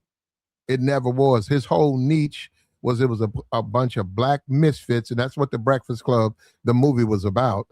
Misfits. And he was called himself the Breakfast Club. It was a bunch of misfits. They weren't necessarily the best radio personalities, but they were going to give you their flavor and their style, which was not necessarily represented in the media. Now they've got the money, and the more money they get, the more they're becoming mainstream. And they don't understand they're losing that audience that loved them for their distinct, uniqueful, urban style. They love them for that. But they're trying to make them into something. They're trying to go to Netflix and then bring that crowd over. That crowd don't want to hear that. If that crowd want to, if your crowd wants to listen to Joe Rogan, they go listen to Joe Rogan. Clearly, they want to listen to what you have to say. That's why they're over there on Breakfast Club on YouTube. You abandoned that, and they shouldn't go over there. I don't blame them. If you're a YouTuber and you've been listening to Breakfast Club for years, for them to do the Netflix things, they abandoned you. You didn't abandon them. But Platt, you know what it is too? Charlemagne trying to do this little gaslighting thing. And I don't feel like he need to. He should, instead of him trying to say like, oh, y'all be over there watching Netflix or watching this and the documentary of, I think what was it, Next Top Models and all the movies over there. Then why ain't y'all coming over there? Like, that's not how you do it, Charlemagne. Your ego getting the best of you right now. Instead of you easing, getting your people to come over there and lighten it, you trying to force people to go over there to watch y'all. Ain't nobody trying to hear that. Like, dude, there's other content out here. Millions on YouTube for free 99. Good content. You can listen to Platt right now. Yeah, Some good content over I here. agree. They And should listen to listen to me. us. We cook it. You know what I'm They saying? should. People can listen and donate and have a good time, and they say what they say in the chat. But you sit up here trying to debo people to go over there. That's not cool. Like, and then now he trying to hit the narrative like Corey Holcomb Platt with the whole they orchestrating against this and YouTube. Corey, Corey Holcomb. Hey, Corey, listen. He got chilled too. No. Hey, listen to me, Corey Crashing Holcomb. out. Listen to me, Corey Holcomb. You got a nice spike with Anton, and I'm not everybody. I was glad you punked out Anton. Okay, you got a nice spike in viewership, and I see that we see and look. We hope our prayers go out to Darlene. We see she's not going to be there for some health reasons. Okay, I don't know who he's gonna. I think I was the one saying something about. Did I say something about that, Joey? Do you remember me saying that? Say about what with Corey? That they were going to replace Darlene. That she didn't have. Yeah, yeah. Okay, yeah, it looked like she's not going to be there this week. It Why? was it was a tear fest. I don't know, something about health problems. That's what we're being told. But hold on, let me go back to Mm. Corey. Listen to me, Corey. And we hope Darlene comes back. We hope she gets where she needs to be. Everything's fine. Okay. Corey, you're dropping the ball on this. You got that spike in viewership. What are you gonna do? It's What are going you gonna down do? now, Because Black. you're trying. Well, he's at 8,000. He's still doing good, but still, I mean, I don't know. I mean, I don't. He needs a producer. His producer produces his show. I don't know what he's going to do. I know I know a lot of people who was there for that spike are probably not listening now because there's nothing to listen to. There's no more story, and that's the thing. That's the danger of stuff like that. Now there are other people, and I'm not going to say. He keep complaining every damn show for what I'm hearing. Keep talking about like people orchestrating against them. Keep taking shots at the content creators and saying this and that. Like Corey, just do your show. Boss, like can't nobody tell him nothing. Typical Yeah, Negro, can't but tell him like, nothing. well, you were a follower of the Corey Holcomb show, right? For years, right? I used to listen to. I was definitely listening to Corey and the 5150 when Zoe was on there. Zoe and the other guy, I forgot his name. He was a comedian too. It was cool, but after he did Zoe crazy, I was like, yeah, I ain't with this. I ain't mess with Corey. Here and Yeah, there, I I don't used to keep up listen with him to it, like that. but he fell out with a lot of his people. A Yeah, lot of people. I don't keep up with him. I saw the Anton thing. I enjoyed him punking out Anton. He didn't punk out Uh, Anton Play. I don't know what you call it in Philly, but out here we call it getting punked out. It ain't called nothing nowhere. It's called Like, getting punked out when somebody tell you get the hell out of their studio. that's And punkish for hold him. up, and you run. That's called getting punked out. Even though they was already about to leave, and they like, man, I'm out of here. I ain't Is about that to. what you want? I'm about to leave. There you go. Yeah, but you told this man come outside Joey, so the we can man got fight. punked But out. Joey, I the man got you. got I punked out. got you, play. I got He you. got punked out. I don't know why you keep saying, Joey, why are you making excuses for Anton?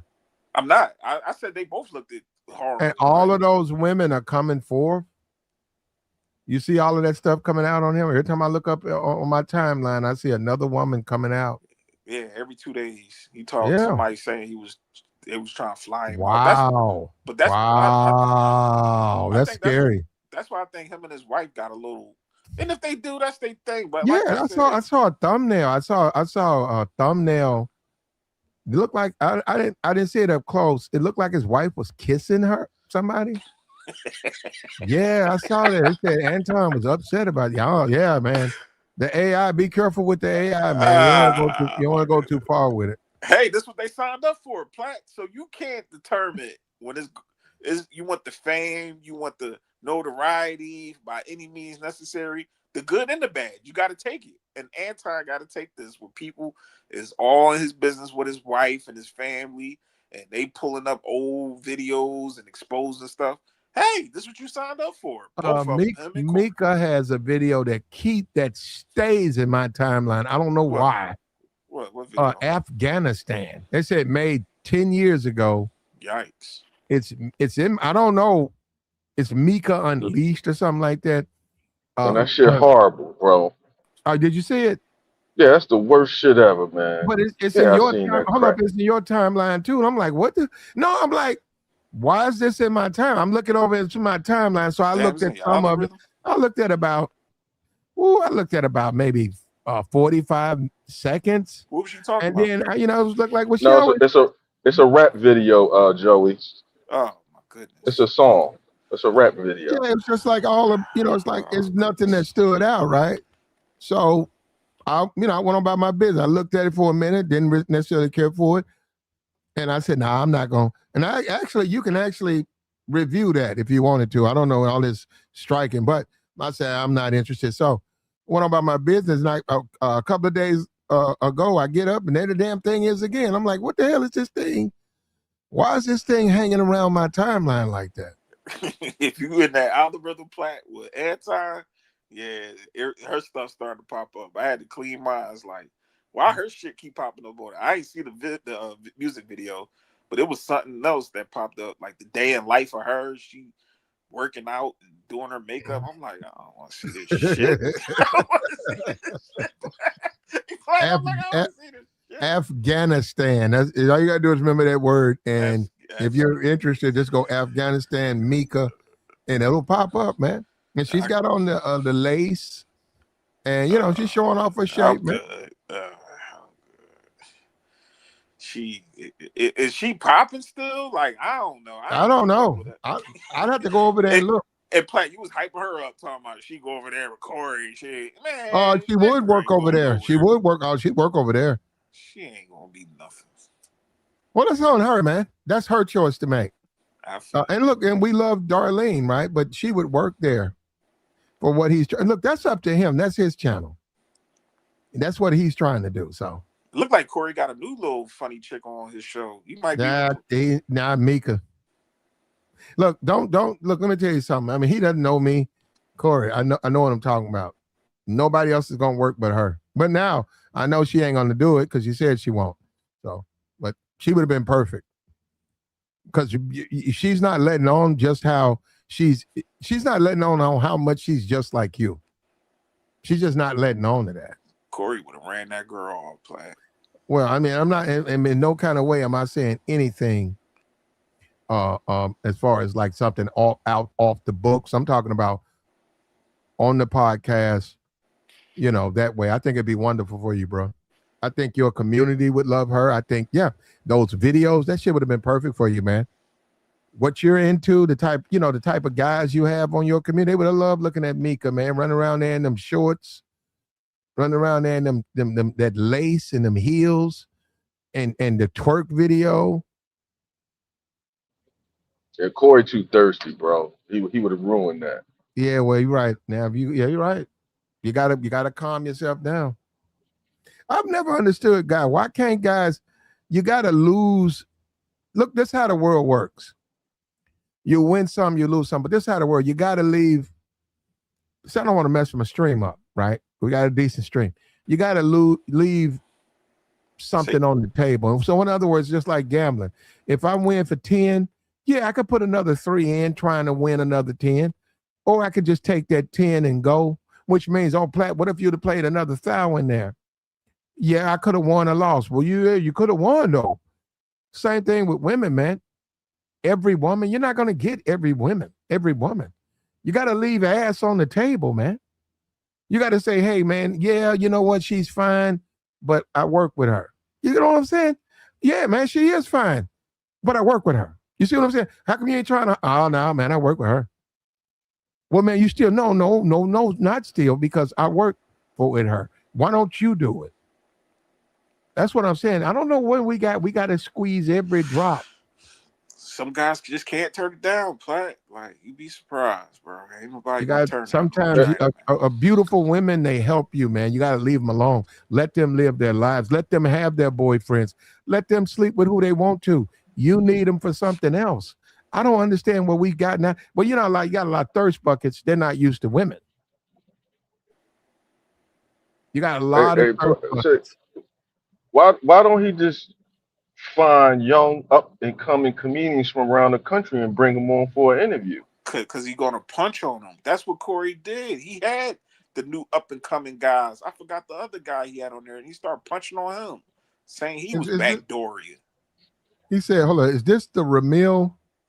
Or that's Ramel? That's not the other guy. It says the Breakfast Club wasn't nothing but leftist propaganda set on keeping blacks on. Man, get your ass out. You know what? I'm gonna block you. Get your ass out of here. So hold up. So I should go to the Republican plantation. They keep, you know what? You guys gotta Get your message better, brother. Because They what have, you basically doing is you want blacks to do everything they're doing on the Democratic plantation, but you want to do it on the Republican plantation. You're not offering them something better. You're just saying, do it for us. We want you to be our slaves. We want you to be our Negroes. Just like you guys are Trump, the way he's running this war. You cool with that? You guys, let me tell you something, brother. You're going to have a hard time selling the Republican Party the way he's messing this war up. you And ain't these lying. bodies are coming. These bodies are coming home. Yep. You guys going to have a hard time selling blacks on the Democratic plantation with that body count. But then again, these guys have never served. They're just idiots on YouTube. And a lot of them are just racist. What about Yep. just being a free person? Can I vote for whom I choose? Is that okay with you? Is it okay if I say, hey, I'm going to vote for who I want to? I am a free person.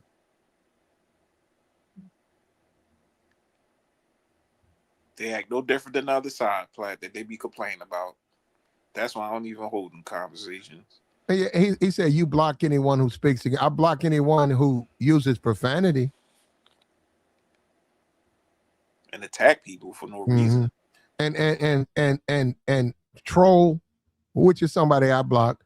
You on the clock because you finna go next. You know what? Let me do this now. You know what? Bye. How about that? Block you. There you go.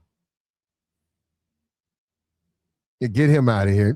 You know what? Go make another email and come back. You guys are crazy. Why? I would never do that, bro. I would never get blocked, make another email, come back. Just want attention, Platt. That's all they be wanting. Be surprised how many people be on this internet and they personal lives. This is the only time they get attention, and when they write and say the dumbest shit too. And I just be like, all right, bro, you got it. And the Breakfast Club. You got Charlemagne. He overplayed his hand. He went for the money. Netflix knew it. Netflix bought his whole platform, put it on Netflix, created a void on YouTube, which I think Netflix is going to. I think Netflix is in the process of compiling a group of people to replace the Breakfast Club on YouTube, but it's going to be for their benefit. You're going to have Brorilla, and I'm thinking of the other personalities. I'm thinking of maybe a Mark Lamont Hill or someone of that structure. I say Didi. Huh? I like Didi. I think Didi need to replace Just Hilarious. Who is Didi? That'd be on TikTok. I don't know who that is. Didi 1980. But the chick that we on there, I said that she was caked up, Platt. You was like, she ain't caked up. I don't know who that is. Didi? Her name Didi. Okay, well, let it. What? It's addition by subtraction. They got the Breakfast Club right where they want them. Now they can then turn around and put a program up, and they'll have no competition. And I see somebody's trying to do it. It hadn't taken off. But once again, the composition.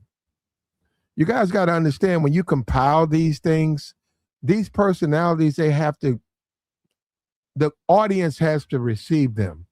You can't just put them together. There are a lot of people who are very attractive. They just don't have a personality. You ain't lying. Yeah.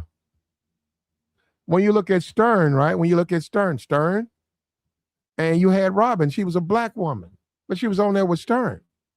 And it worked. You know why? Because of the way they interacted. She understood him. He understood her. That's why it worked. Uh-huh. Netflix didn't give Charlemagne and the Breakfast Club 200 million. They gave 200 million to iHeart for the Breakfast Club. Okay. It was a package deal. So they didn't get their whole 200. They didn't get their. I'd be surprised if they even got 25% of that 200 million. But I think Charlemagne Go ahead. orchestrated the whole situation between the Netflix and iHeartMedia and all that. And I think he got his own media too, where he tried to get the whole shaboom shebang. You know what I mean? Which I'm not gonna lie, that's a good deal, but the way they orchestrate it, it ain't good if your content ain't. I'm sorry, YouTube is one of the biggest platforms out there. I'm sorry, like people can't deny it. Netflix is definitely a big platform But for streaming, but YouTube is free. okay, so, Joey, so let me ask you: if he orchestrated the deal, why would he let them put in the deal that he can't put the content nowhere else? Like you get what I'm saying? He For has what no control over where they put the content at. Like he can't even advertise on YouTube anymore. he Can't even advertise. they put little clips on YouTube, but Actually, do you know you can't do that? No, I'm serious. Do you know that what you can't use YouTube for that? Okay, and I'm gonna give you an example. If I got a show on Netflix, I can't turn around and make this about promoting that show. That goes against Yeah, their terms of service. Because yeah. I was looking at that, they was talking about clips to support the Breakfast Club on Netflix. I mean, that's up to uh, um, that's up to YouTube, right? They can do this is their platform, but technically, you can't do that. You can't use YouTube to promote any other place. Now, do people do it? Yeah, and they get away with it, but you really can't use it for that. but that's what Charlemagne complained about. Platt is that he's saying even now that when they want to post little clips or whatever to come over to Netflix, that YouTube, which I understand, is a business. Like y'all not gonna take our people from over here and send them over there. And he's saying like, oh, they orchestrated, they going against us because their views don't be high. The little clips. That falls under spam. Hey. It falls under this. Go look up the whole definition of spamming. If you Mm-hmm. use YouTube to promote another platform, you violate the community guidelines. That's what I was saying. I was looking at them say that, and I said, "Well, that's spam." Now you can advertise on YouTube. That's called paying. You guys see what YouTube said? Okay, give me some bread. You want to advertise what you do somewhere else? Hit me off. Okay, now we'll advertise, but no, you can't just take your channel and do it. Now, Yeah. do they are they 100%? I don't know. Now we know how YouTube is. Who knows? YouTube strikes when they strike. They like a snake. You can be doing something for 5 years and bam, they got you. Yep. It's a business. Yeah. And they should have never left YouTube because they're Charlemagne is only you look. And look, hats off to Loretta Devine. Hats off to her. That sister has worked hard and she's done a lot for our community. She's never let us down. And we need her. And I'm so glad that she's been there. She's a wonderful actress. But she's mostly in the Black community. Charlemagne, he's not ready for prime time. Charlemagne is a Black podcaster. He's the Loretta Devine of podcasters. He's not meant to go viral. He's not meant to be in the white community. And by going to Netflix, I don't know what makes him think the people on Netflix wants to hear a bunch of urban radio station guys. Yeah, I don't even understand that. That's just his manager, his agent. If I'm Charlemagne, I fire my agent. That is just ridiculous. So Those how can they navigate people to go over there, Platt? Besides, come back over here. so leave Netflix to come back to YouTube. I'm not signing in. You got your password for Netflix? Yeah, mine's automatic. Yeah, I don't have my password, man. I'd have to go through. I'm not doing that for no Breakfast Club, man. I got to go in there, lost password, figure out the email, finally change it, and do all of that. I don't doing that. It only take like 2 minutes though, Platt. Then they see Hey, your email. Joe, What up? Joey, I got a suggestion. What I up? think they should. I think they should go on the, on tour, like a multi-state tour, and and get a live audience to Mm. watch the taping. That's the only thing I could come up with off the top of the dome. That don't sound bad. Go on a little run Yeah, world then tour. yeah, people you could sell tickets and people could be like, yeah, I'm going out to the Breakfast Club, taping, And and then it could be like people a ask live audience questions. Yeah, reaction. Yeah, exactly. Yes. do like a Jerry Springer / Ricky Lake type situation. Get people come up there, and same time like Wendy Williams a little bit, but a little different little twist to it. But dang, we shouldn't give them the sauce freeze because they probably listen to like these. They coming up with some good Uh-huh. ideas. God damn, like see, but that's what Charlamagne needs some brains in there to really sit them down instead of up there doing the Corey Holcomb thing and they orchestrating against us. Oh, our people, our people. Like, no, bro, you messed up. You did this. You didn't take the time to really plan what you did. And that's okay because you looked at the numbers, you said, oh yeah, we can do this. Not knowing that people ain't really gonna gravitate over to Netflix to listen. Like, come on, bro. A podcast on Netflix? Nah. Yeah. That's documentaries and But movies. but for Netflix, because they make money all the time, it's in business, it's addition by subtract. If I can take from my competitor, I can I'm I can my competitor has something good, if I can take that from say it's 2 strip clubs. Say you have a Uh-huh. strip club, Joey, I got a strip club. Uh-huh. We 3 miles away from each other, right? Uh-huh. For the most part, we have the same girls, right? Just for the most part, right? There's a Okay. 50% difference. But it's very possible, whichever one you go to, you see the same women, just different nights. But there's one that say you got one dancer, she's very popular. Okay. For you, Joy, she's very popular. And she ain't no different than the other one. She just happened to be more attractive and she's a draw. If I can convince her to come to my spot and stop going to your spot, right? Mm-hmm. Whether it works or not, I still took her from you. You see what I'm saying? Yeah. So whether it works or not, I'm not saying you still gonna have. So you're gonna have people coming in looking for her. She ain't here. Oh, okay. She down a block now. No, you probably ain't gonna tell them where she is. You're gonna say she ain't here tonight, man. Wait, man, I'm looking for Tina. She ain't here. Where I was looking. All right, man. Hey, man, she ain't here. Look at the other women. There are other women there. So what I'm saying is, and Netflix got the Breakfast Club in the same manner. To me, I don't think they care. They took the 200 million, they got them, and yeah, that's a lot of money. But they're trying to compete against YouTube, and they're saying, how can we draw people from YouTube to our platform? It's like advertising. Let's spend this amount of money over time, and it hurt them. It didn't really hurt Netflix. It hurt Charlamagne. It hurt Jess. It hurt those. It hurt them because nobody's really their urban fan base is gone. They got a completely new fan base. A lot of them people from overseas, people that they never really was trying to connect to. They don't want to connect to them people, man. Pakistan. You think that's who they trying to talk to on the Breakfast Club? Yeah, they got the viewership, but look at where they're coming from. Yeah, that's a mistake, man. That was a dumb mistake. He fell for the money and they got him.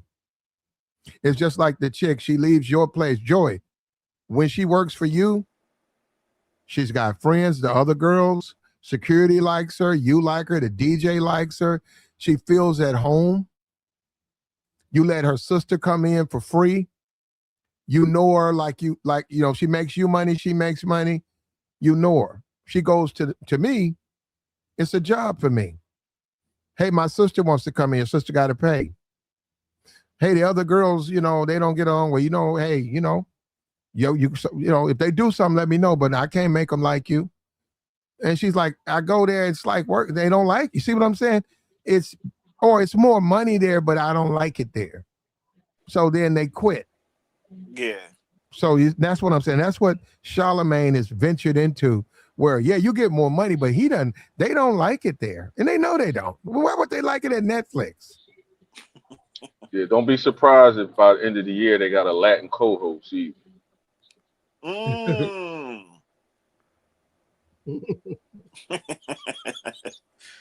They already got a Latin co-host. He'll consider himself Latin. But What does he consider himself to be? no, If no, he I'm says talking he about. black. What is he, Chinese? We talking about Yeah, what is he, Chinese? no, if he say you're black man, he not none of that. He ain't. Well, he might as well be Chinese because if he's a black man. That's what he said. Envy? He said he's not Puerto Rican, none of that. I said, all right, if you say so, bro. I'm talking about real Spaniard. They gonna have a real Spaniard up on that joint. Trust me. He said a real Spaniard. What? They can't change middle stream though, and Jess to me, and Charlemagne makes it. I get where you're trying to go, but that was a bad decision. There's so many other talented women that would have been better than Jess, in my opinion. Like who, Platt? At this day, I'm not gonna go through that. Where you? Because Jess Hilarious definitely ain't top of the. She definitely the bar. I don't know. That's just a hood. Nah, yeah. Jess ain't ready. Jess just not ready. She's not ready. But see, they don't belong on Netflix. That's the problem. They belong on social media. They don't belong on Netflix. Hey, Joey and Platt. What about Tasha K? And say, hey, Tasha, we'll pay off that Cardi B bill for you. Bring your behind on over here. She wouldn't work. She wouldn't work on Netflix. She wouldn't work on the Breakfast Club. The Breakfast Club is supposed to be about rebels. You know what I mean? She's not anymore, a rebel. Platt. Not anymore. No, she's not a rebel. And the Breakfast Club calmed down a lot. Charlemagne calmed down a lot. He's with the mental health. He don't really. The last person he did go at was Dane, but everybody else he don't do how he used to do back in the day. He don't want to attack people like how he used to, which I understand. Netflix. I mean, the Breakfast Club plays on my radio in my city. I'm like, they syndicated the other people. So, no, I got you. Perfect collection for the Breakfast Club, the new, and label it New Breakfast Club. And Netflix, get your people behind the scenes, get your organizations, LLCs, change it up. So it's just like in the record business. Somebody can put an album out, but it's not technically, it's your label, but you know how to make it where it's not your label. You know what I mean? It's your label though. Put out a New Breakfast Club. I'm going to tell you who to get. Mark Lamont Hill, Charlemagne, Brorilla, Jess Hilarious, Ray J. Oh, no, Platt Ray J. No, that's perfect. Perfect New Breakfast Club. You're going to get great ratings. That show going to be canceled in 2 shows. No, I don't know, Joey. I don't know. Ray J? I'm listening. I'm listening. And then Glorilla's little sister, like, that's a disaster. Oh, you said Glorilla or Brorilla? Brorilla. They call her Brorilla. That's Glorilla sisters. Yeah, Brorilla. They call her Brorilla, though. That'd be perfect. Brorilla, Ray J, Mark Lamont Hill. Same format. You ain't got to change nothing. Put it on. I guarantee they'll do better numbers than the Breakfast Club ever did. Joe, I will watch that, Joey. I'm sorry. I will watch that. I got to see it. I watch it too, but it's not going to last. Like, it's not going to last. It would last. Could you see them interviewing Trump? Could you see Donald Trump doing an interview with, oh man, Mark Lamont Hill? Can you imagine how that would be? Oh man, that would be something there. And then Brorilla and LGBT stuff, and then Ray J, he smashed Kim K back in the day. Can't be on there talking about because Donald knows Kim K, so he could talk about I smashed that. Trump would laugh at that. He said, "Huh? Oh yeah, yeah." Trump would laugh. He said, "Yeah, it'd be that's perfect, man." And I'm telling you, I know what I'm doing, man. I've done this before. That'd be the perfect. If you guys out there, all you money people, investors, you need to hop on that, man. That's the perfect trio because there's a wide opening void. Who's the next Breakfast Club? Mark Lamont Hill, get him away from Joe Budden, rescue him now. Bro Rilla, she's running around, on Twitter, running around doing, she got her own podcast. Contact her. And Ray J, he's perfect. He's perfect. That would be the new Breakfast Club. That's what they need. The whole Charlemagne, Envy, and Jess, let that stay on Netflix. That's gonna be some chaos, bro. That's gonna be some chaos. Just you bringing up Ray J, I'm like, yikes. Just have his medicines. Have Ray J's medicines. His medicine Get a blood pressure thing. Check his blood pressures. Ray J during the too stream, wild. just blow him up. Then he gonna be acting like a buck every time you get a female interview up there. He up there trying to flirt with her or do something like, nah, man. I don't think Ray J. He's uncouth, man. Just keep Ray J right where he at. He need to be right where he need. I can't see Ray, and he actually put Breakfast Club on the map because they even said it with that. He called up there that time when he was going at it with Fabulous, and he got the booty goons and all that. So I don't know. Ray J. I think the baby guy. I think he did it. I didn't really mess with the Breakfast Club until he went up there and climbed. Oh, baby went up there. The Cash Money guy. All three of y'all. Yeah, he bought 14. He bought 14 people. You see that? You see Angela Yee. Angela Yee was all around behind her. Did you see that? They was all standing behind him like goddamn groupie. Yeah, I mean that's his little. That's how them rappers is. But Charlemagne didn't care. He didn't give a damn about none of that. He still was telling Birdman like, "Listen, ain't anybody trying to hear all that, bro." You tell Ross that, nah, you ain't tell them other guys that. Keep that same energy. Shit, you checking me. I'm the radio guy. But I don't know, Platt. That the Breakfast Club, they'll figure something out. They'll probably come back to YouTube and put up their content. Can come back.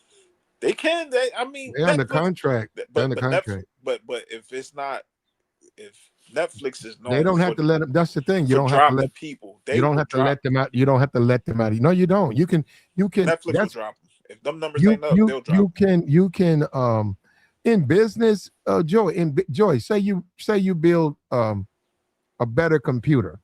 Yes. Right now, say you come up with a better computer than a Macintosh or Apple. It's a Joey computer. Let's say a PC over Xbox or a PlayStation. Now you come up with something that's way better than what we have right now. Way better, faster, and it's more and it's less expensive. Yeah. And you exhibit that, right? And you say, I created this, and this is how I did it, and this is how I do it. And the other people come around, well, they'll buy your design. They'll say, how much for it?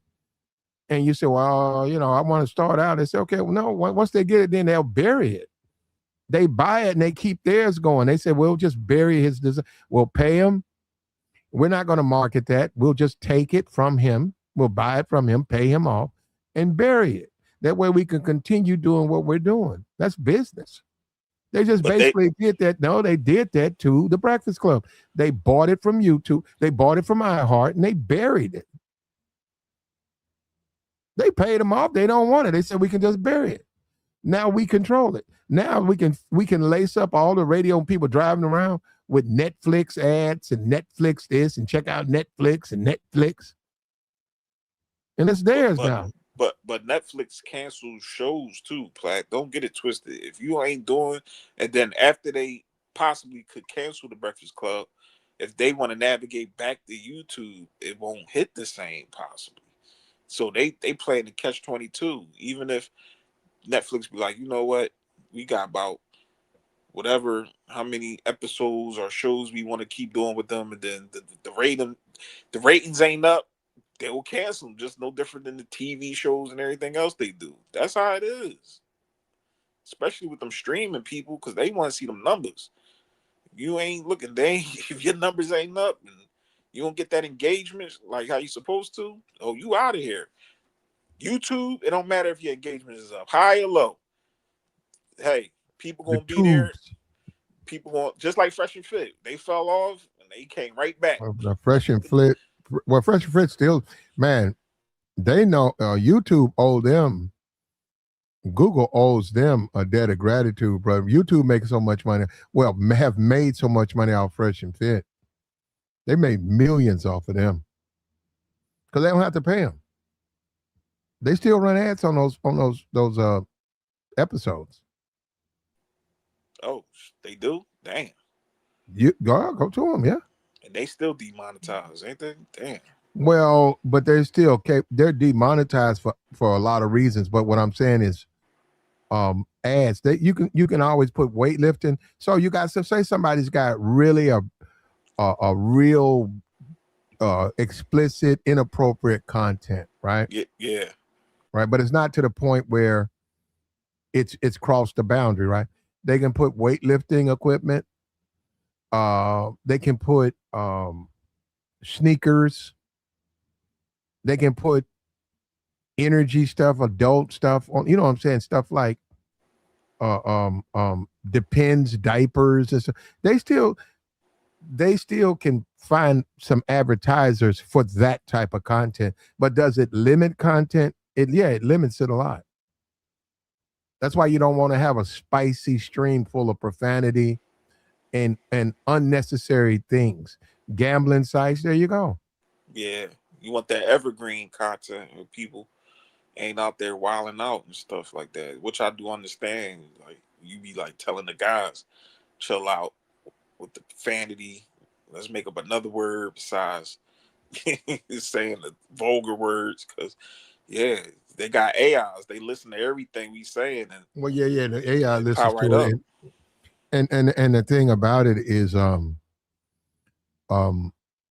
if all your streams are just laced with profanity, you're gonna have problems. You're gonna have problems. You put in 75 yellow streams. I'm not saying red. A couple of red, 75 yellows, bro. You're gonna get an email. You're gonna get an email from YouTube. They're gonna be talking, they're gonna have a conversation. It's gonna be an email conversation, but they're gonna want to talk to you. Yeah. Yeah, they're gonna say, what are you doing? You can't podcast like that. And that's why I say up. it's only a few people though. It's only a few guys because most of the time they don't come up or whatever. And when they do come up, it only happens with them. That's why I see a couple of other channels. You out there cursing, you keep cursing, you gonna pay a tab or you gonna get dropped off the panel, which I understand because ain't nobody trying to hear that. But I don't know, plan it. I wish the Breakfast Club the best. You know what I'm saying? Just hilarious. She the one that really messed it up because she the one that told everybody like the engagement is But low. they bought, but Charlamagne bought in. I don't know why the hell he broke Just Hilarious. Yeah, she's an on the road comedian. She's real hood. She has the demeanor Super hood of, chick. of a male rapper. The demeanor. She's obviously a female, but her demeanor. Look at her husband. You know, come on, man. What they say when people get money, and he did that. He shouldn't have done that. That was a bad decision. And then she go at it with the other community, with the the LGBTQ people, and that ain't a good thing either. But she doubles Yeah, down on that. it's not good if you're trying to have mass appeal. No. Yeah, don't But forget see, he you envy let his con artist homeboy come up here and Damn, scan the I black forgot community. about that. Yeah, to be a rebel in the black community was to be defiant. It was to be you didn't care if you want to make money, but you made the money with the defiance. You know, we've moved beyond that now. Now we're all about money. We're all about let's make money. The whole point was you wanted to be You wanted to be a Mob Deep. What was it? Yes, that was Mob Deep. You want to be Mob Deep and make it all the way up in the charts with Shook Ones, and you riding around in your car and you keeping it real. You know, you still in the streets, but you was popular like that. You didn't want to be trying to be popular. That was the whole point. You trying to be popular. You want to be popular, but the Pox, the Death Row. You don't want to try Dre, billionaire. You would never think Dre's trying to be no billionaire. That's Dr. Dre, but he's very successful. We're not talking about anything illegal. I'm saying that's where Charlemagne has failed his audience. He thinks I'm trying to get this Netflix deal. I'm trying to get this iHeart deal. That was the wrong thing to do, man. You should have did it against the grain. You should have stood on business. Yeah, I'll take the bill, but I'm staying on YouTube. I'll take the bill, but the people ain't got to pay to see me. There ain't no way I want people to pay to see me. I'm a radio host. That's what he should have said. Well, if we do that, then we got to cut 50 million off the deal. Cut the 50 million off the deal. But no, you don't get no exclusive rights. And that's where they messed up. Because that's actually goes against everything they stand for. You just became the man. You just became a part of the system now. No doubt. Yeah. No doubt. No doubt. And that's what the problem is. They're over there like that, and they're not rebels. They're not the cool kids anymore. The cool kids over here on YouTube. I can't lie. Huh? This is where you gotta be on YouTube. I'm sorry. Like YouTube is this is where it's at. Like You think so? You like YouTube, Joey? YouTube been the spot since way back when it first came out when I was in high school. I've been out of high school for a long YouTube, time. something else, ain't it? YouTube is. It's so many different spaces, sector. You can get so much information. You know what I'm saying? I got my own other account where I listen to, you know, the business and property and all the good stuff. But Joey, and Flat, what's up? Why would they go over there and YouTube is still growing? I mean, the NFL is just, you know, I don't know if y'all guys knew, but the NFL is inking out deals with content creators so the content creators can show their games now. Oh yeah, on YouTube. Yeah. Yeah, so why would you go over there and where you're already at is still growing? It's not dying. It's not. Go ahead. Netflix is one of the top streaming sites up there with the rest. Well, they need to ink me out a deal. Where you finding that out? Oh, well, you look it up, right? Okay, yeah. They need to let me show some games over here, man. I throw a little money out there too. What, you ready to go over to Netflix, right? I'm not on Netflix, but I'm saying if the NFL, I'm subscribed to NFL Sunday Ticket. If I throw a couple of bucks. You talking about NFL? Yeah. I throw a couple of bucks on NFL, man. Yeah. I didn't know they let me show the games. Come on. Yeah, because think about it. No matter where you at in the world, you'll be able to see the game. You know, you showing the game. Let's say you live Tennessee, you'll be able to show the Tennessee Titans on your channel, and then wherever you're at in the world, you'll be able to see it through your channel. Yeah, well, I wouldn't show that one.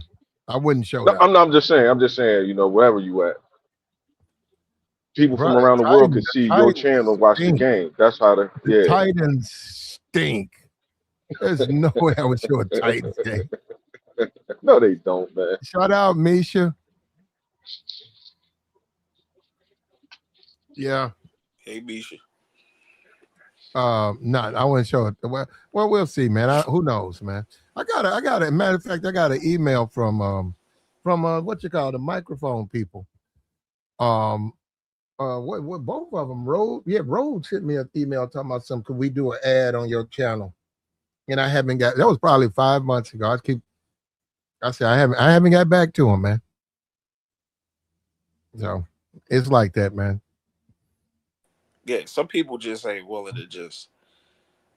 It's a difference for what I was told, selling out are when you sold out.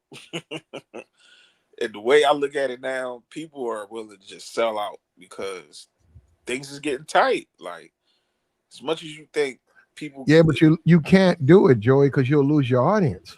but at this time and moment, Platt, the way things is generating, especially with content, it's like you're gonna get flustered. Like, I think the Breakfast Club at a certain point, they already seen how the market is out here, especially on YouTube. The Tasha Keys and Shannon Sharp and all the rest of these people, and they have their own little niche of people that still watch the Breakfast Club, but don't get it twisted. They also look at the numbers too, be like, man, we get drowned out by all the rest of these people over here on YouTube. We better make something happen, or we Well, gonna be lost well, in the not really, cause. but really, not really. Not The really, really. content eventually will find where it belongs. There's a lot I of agree. content. There's a lot of content. You got a lot of I agree. platforms. We talking about Indeed and Twitch and Next and Switch. There's a lot of content and Rumble. It's a lot. Yeah, so I agree. he made a mistake. It's the wrong crowd. They're not mainstream podcasters. They're black podcasters with a niche audience. Okay, he want to take it to the next level. Well, that's dangerous, and that's what you're witnessing right now. That's just like an album. That's like Earth, Wind, and Fire saying we're gonna make our next album, but we're gonna sound like the Beatles. Oh, hell no. Yeah, so the people, it's like, not that you guys are not good, but we don't like that album. It's just, it's the same thing. We don't like that. The Beatles album, I don't like that. I like y'all old stuff. And you see that even with your artists. You say, man, I like their new stuff. I mean, I like their old stuff when they was hungry and just starting out.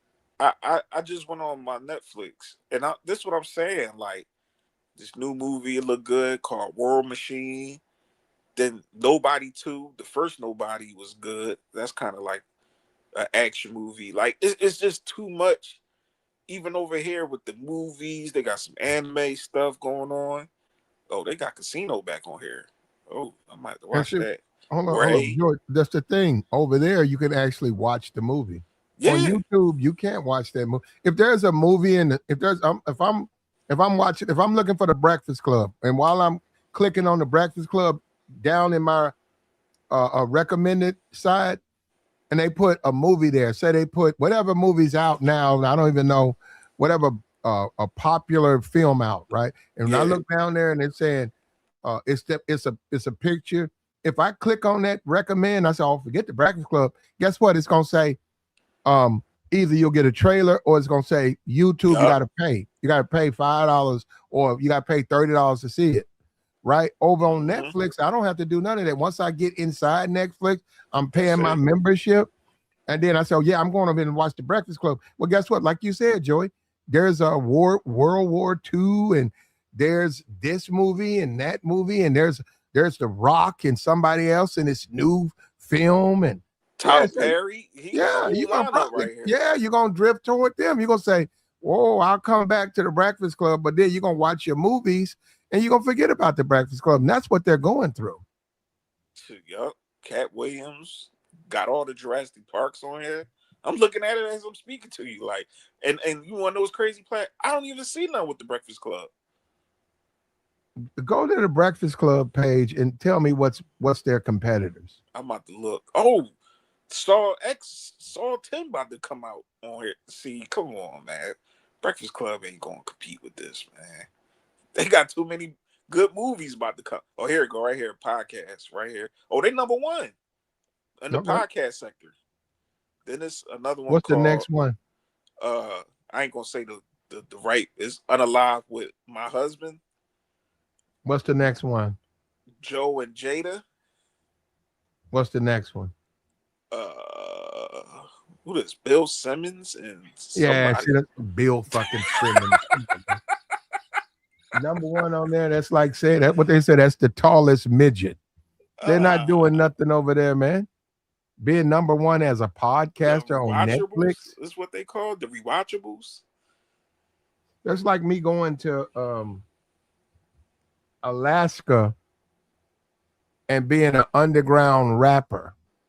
Rory and Maul's on here. Oh yeah, come on, Breakfast Club. Who? Warrior. Rory and Maul. These the two guys used to be with Joe Buttons and he fired their asses. They on here.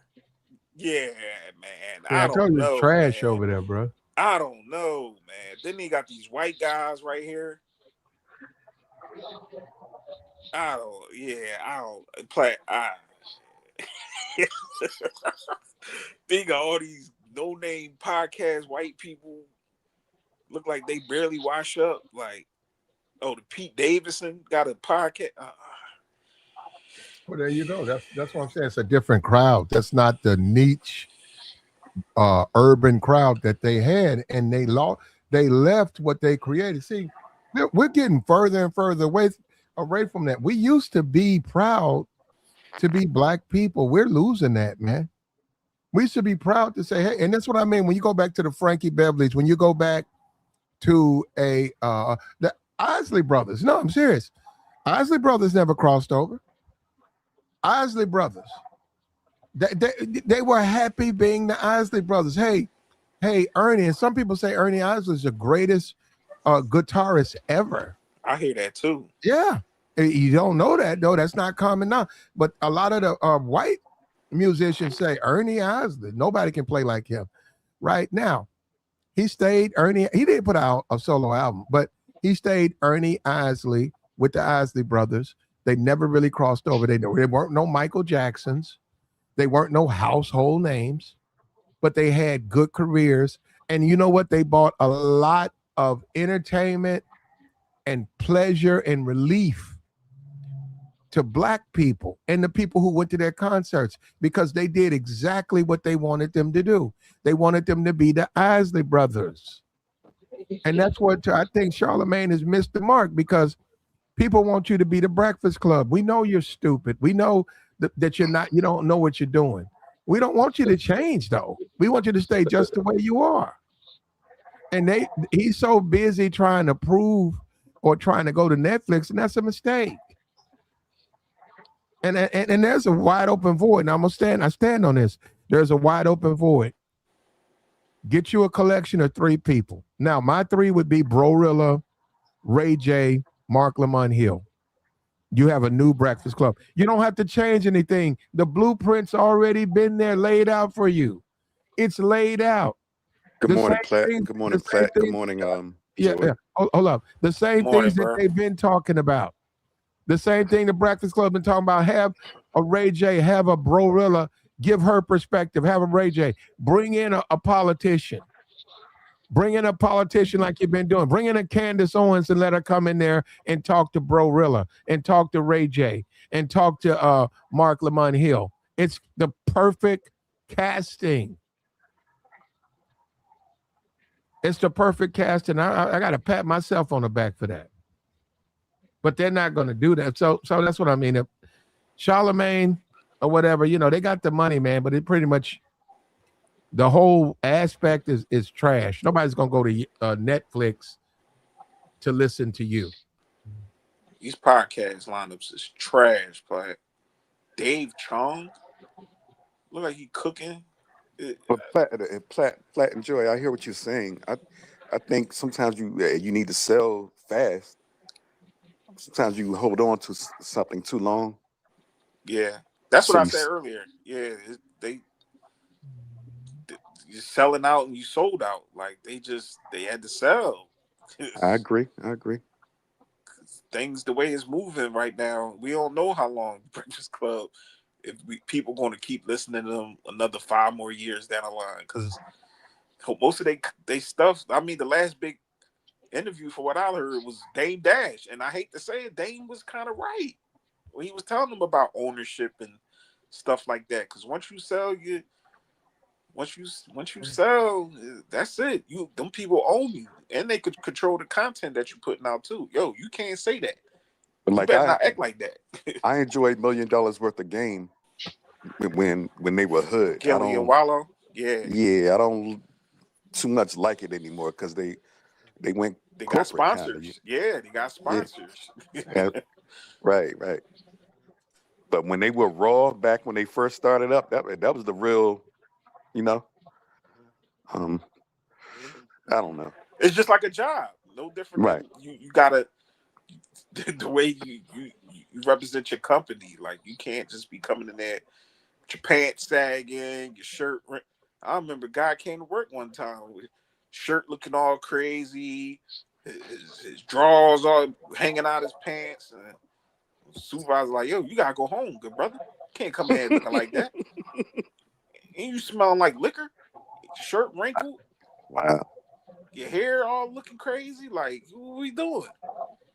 Yeah, like you you got corporate, you gotta acquiesce. I'm sorry. I know how black people don't want to hear that. I understand. That's why Dame Dash I was agreeing with that part. Earn ownership until you Yeah, own but your own yeah, yeah. But what's wrong with the Chitlin Circuit? I mean, why do it's we feel like we have to transcend it? it's nothing wrong with it, but in due time, most people want to be able to get out of the Chitlin Circuit. Just like when years ago with Monique, if people remember when she wanted to get more money out of Netflix and shows and stuff like that, and No she got money in the Chitlin Circle. it's Yeah, you not know as much as how it used to Yeah, Joy, be. but Joy, do you know they gave her that Netflix? You know, They gave it to her, yeah. she settled, she got her money, and Uh-huh. then they gave her, and then you know that thing tanked. Yeah, it was horrible. That thing went, I yeah, watched it. everything that they said, they were right about her. That was absolute trash.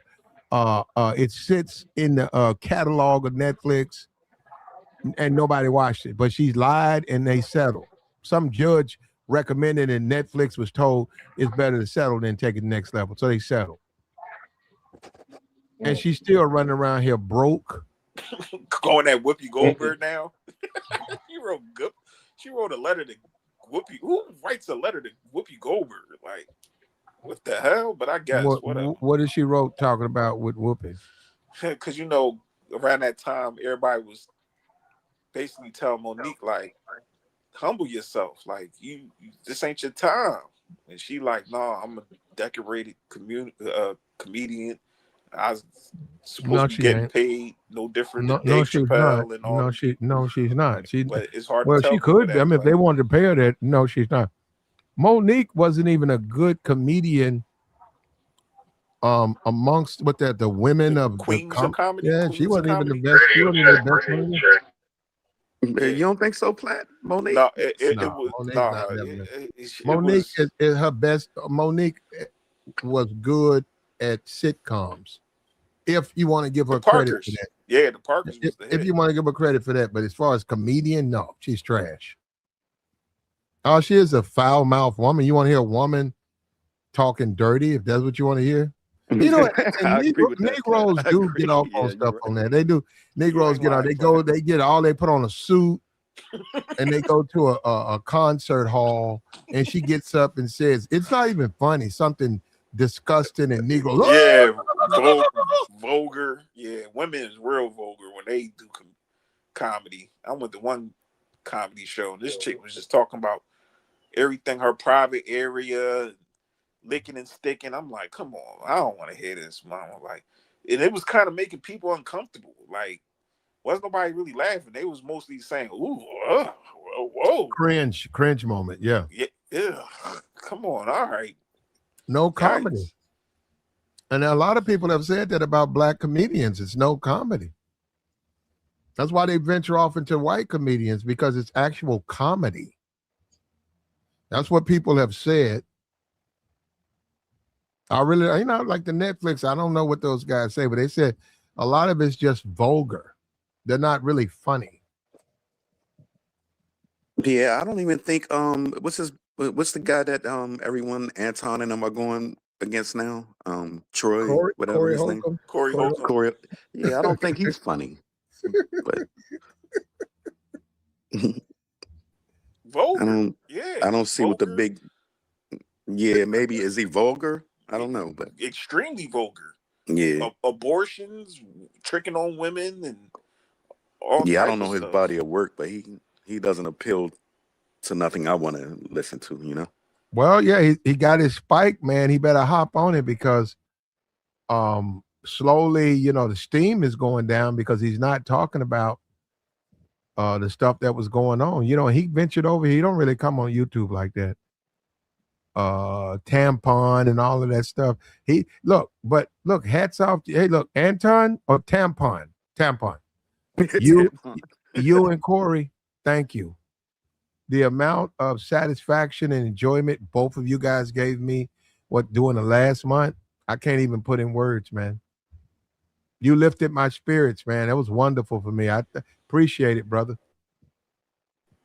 They fed the streets for like 3 months. They still feeding the streets as we speak. That boy Flacco is not letting up on Corey, boy. I said, yikes. Yeah, I haven't been keeping Another up with video? that. Though. I haven't been keeping up. Man, I seen one today. He was going in on Corey. I'm like, God damn, man.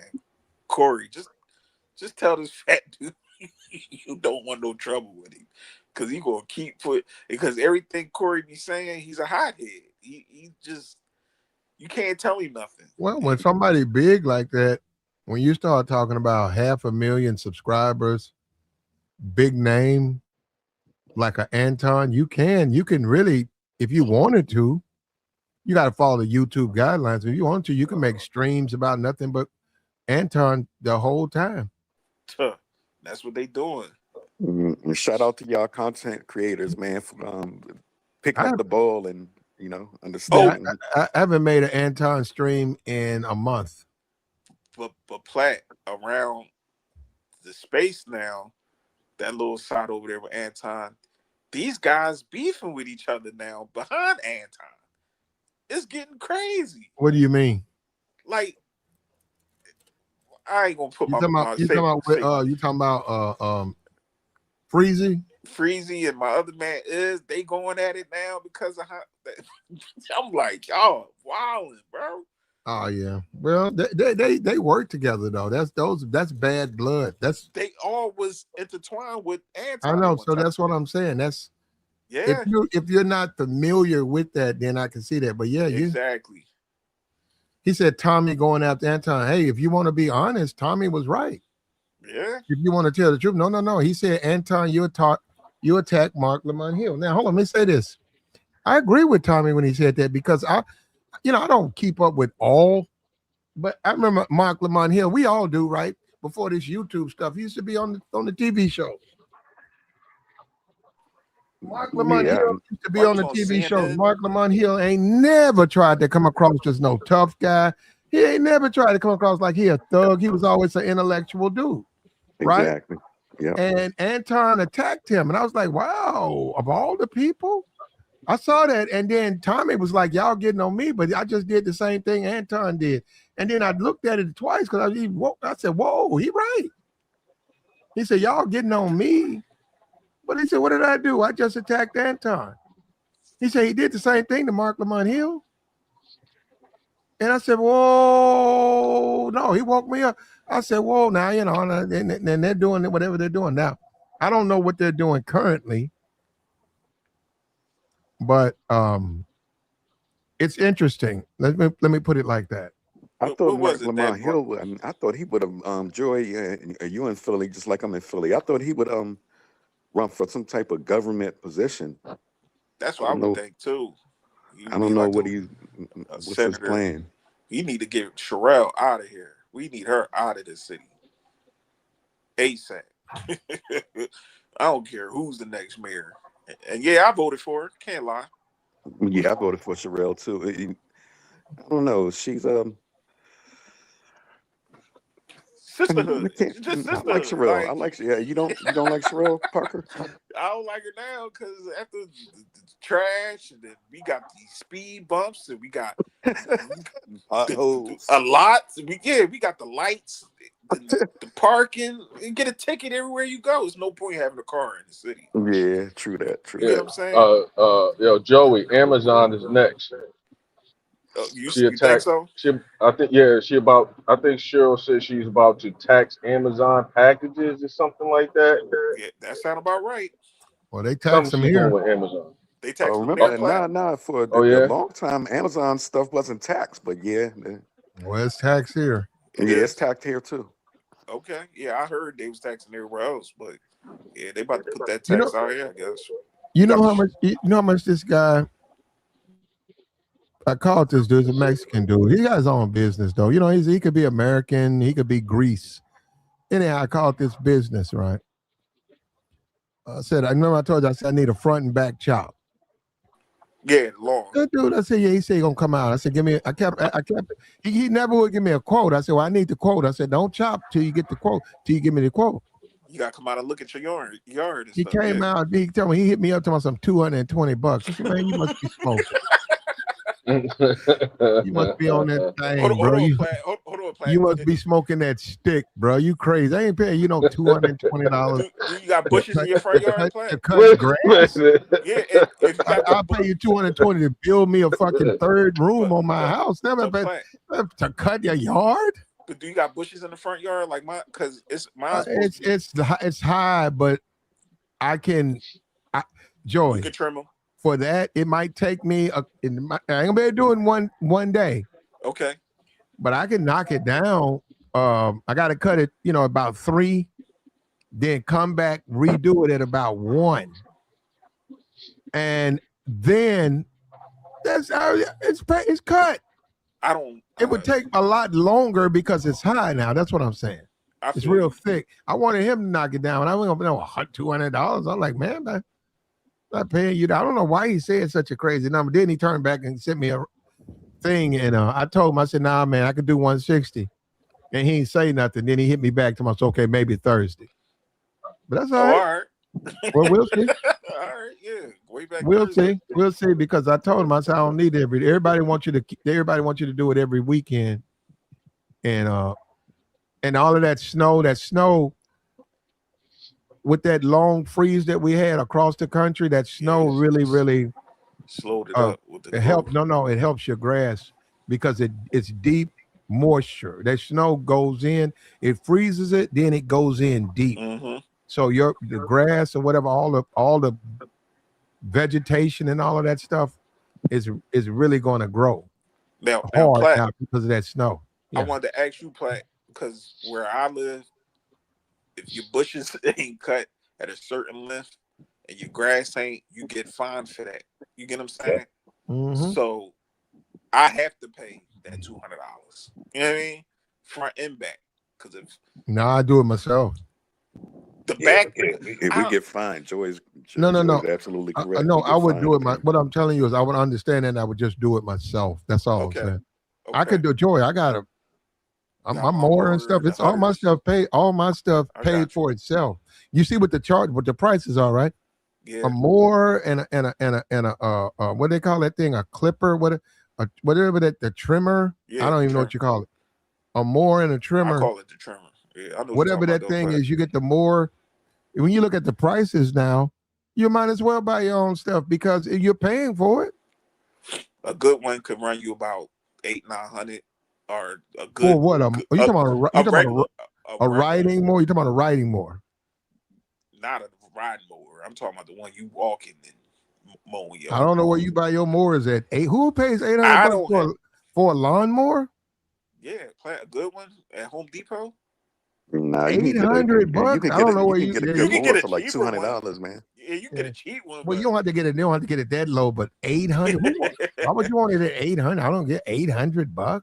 I'll pay $800 for mine. It does. It catches. Okay. I got the bag on the side. Catch the the residue of the grass you cut. Well. Anyhow, when you're talking about what they're going for now, that's what I'm just saying.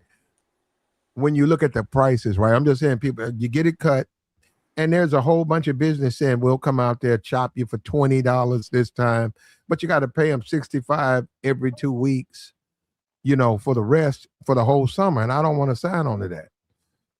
I said, well, I can do it myself. I just need you to come and chop it now because it's high. I don't want it. You know why? Because I don't want to do it high. Because I know what I have to go through. I don't want to go through that, man. The battery run out. I don't want to go through all of that. Charge the battery up.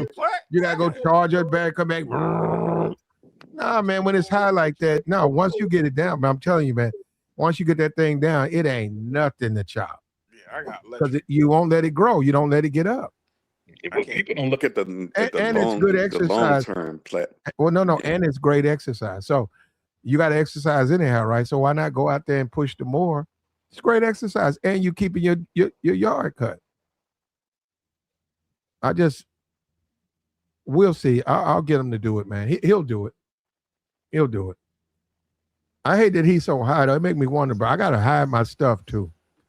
High with stuff. Oh, you be I taking gotta your. hide my garden hose and my jack. Because when they start giving them prices like that, you have to wonder why you so high, man. I'm letting my guy. He can use my equipment. That's why he give me a little discount. He do a good job. Like my bush in my front yard, man. Right in my driveway, that thing's sharp. That Yeah, thing, I'm gonna get it. No, believe me, he gonna edge. He gonna edge me up. as you should. He gonna get all the leaves. The one thing I give him, which he scares me with that, when he's done, there ain't a leaf, not one leaf. That's what I like. Yeah, I ain't never done that. I said, man, I've seen, I've cut it myself. I've tried to break it, but it's gonna be some loose leaves, man. Yeah, same with me, Platt. I can't Yeah. get all the leaves. It don't matter how much I rake it up. There still be little leaves on the side. When he did it, man, it wasn't a leaf. I said, what the hell? Even when me and my son do it together, there still be little leaves on the side. I be like, man, it's You cool. sack it up, lay it out there on my on the front yard, lay the bags out. Yeah, my block full of leaves, full of trees, man. Them leaves piss me off. Wow. That's the only thing. I'm around all these trees, boy. I'll be like, God damn. Squirrels, all of that, man. We got possums, squirrels, Yep. all of that. I got all that. Yeah, dude, But we done made the flip, man. So now it's gonna be a hot summer, man. It's gonna be a lot of bees and I hope not. and ants. Well, they're coming, bro. Because this Normally, weather is crazy. After a cold, like this cold spell, normally, because it just resets, it's gonna be even a hotter, more, insects and all of that stuff. Spiders.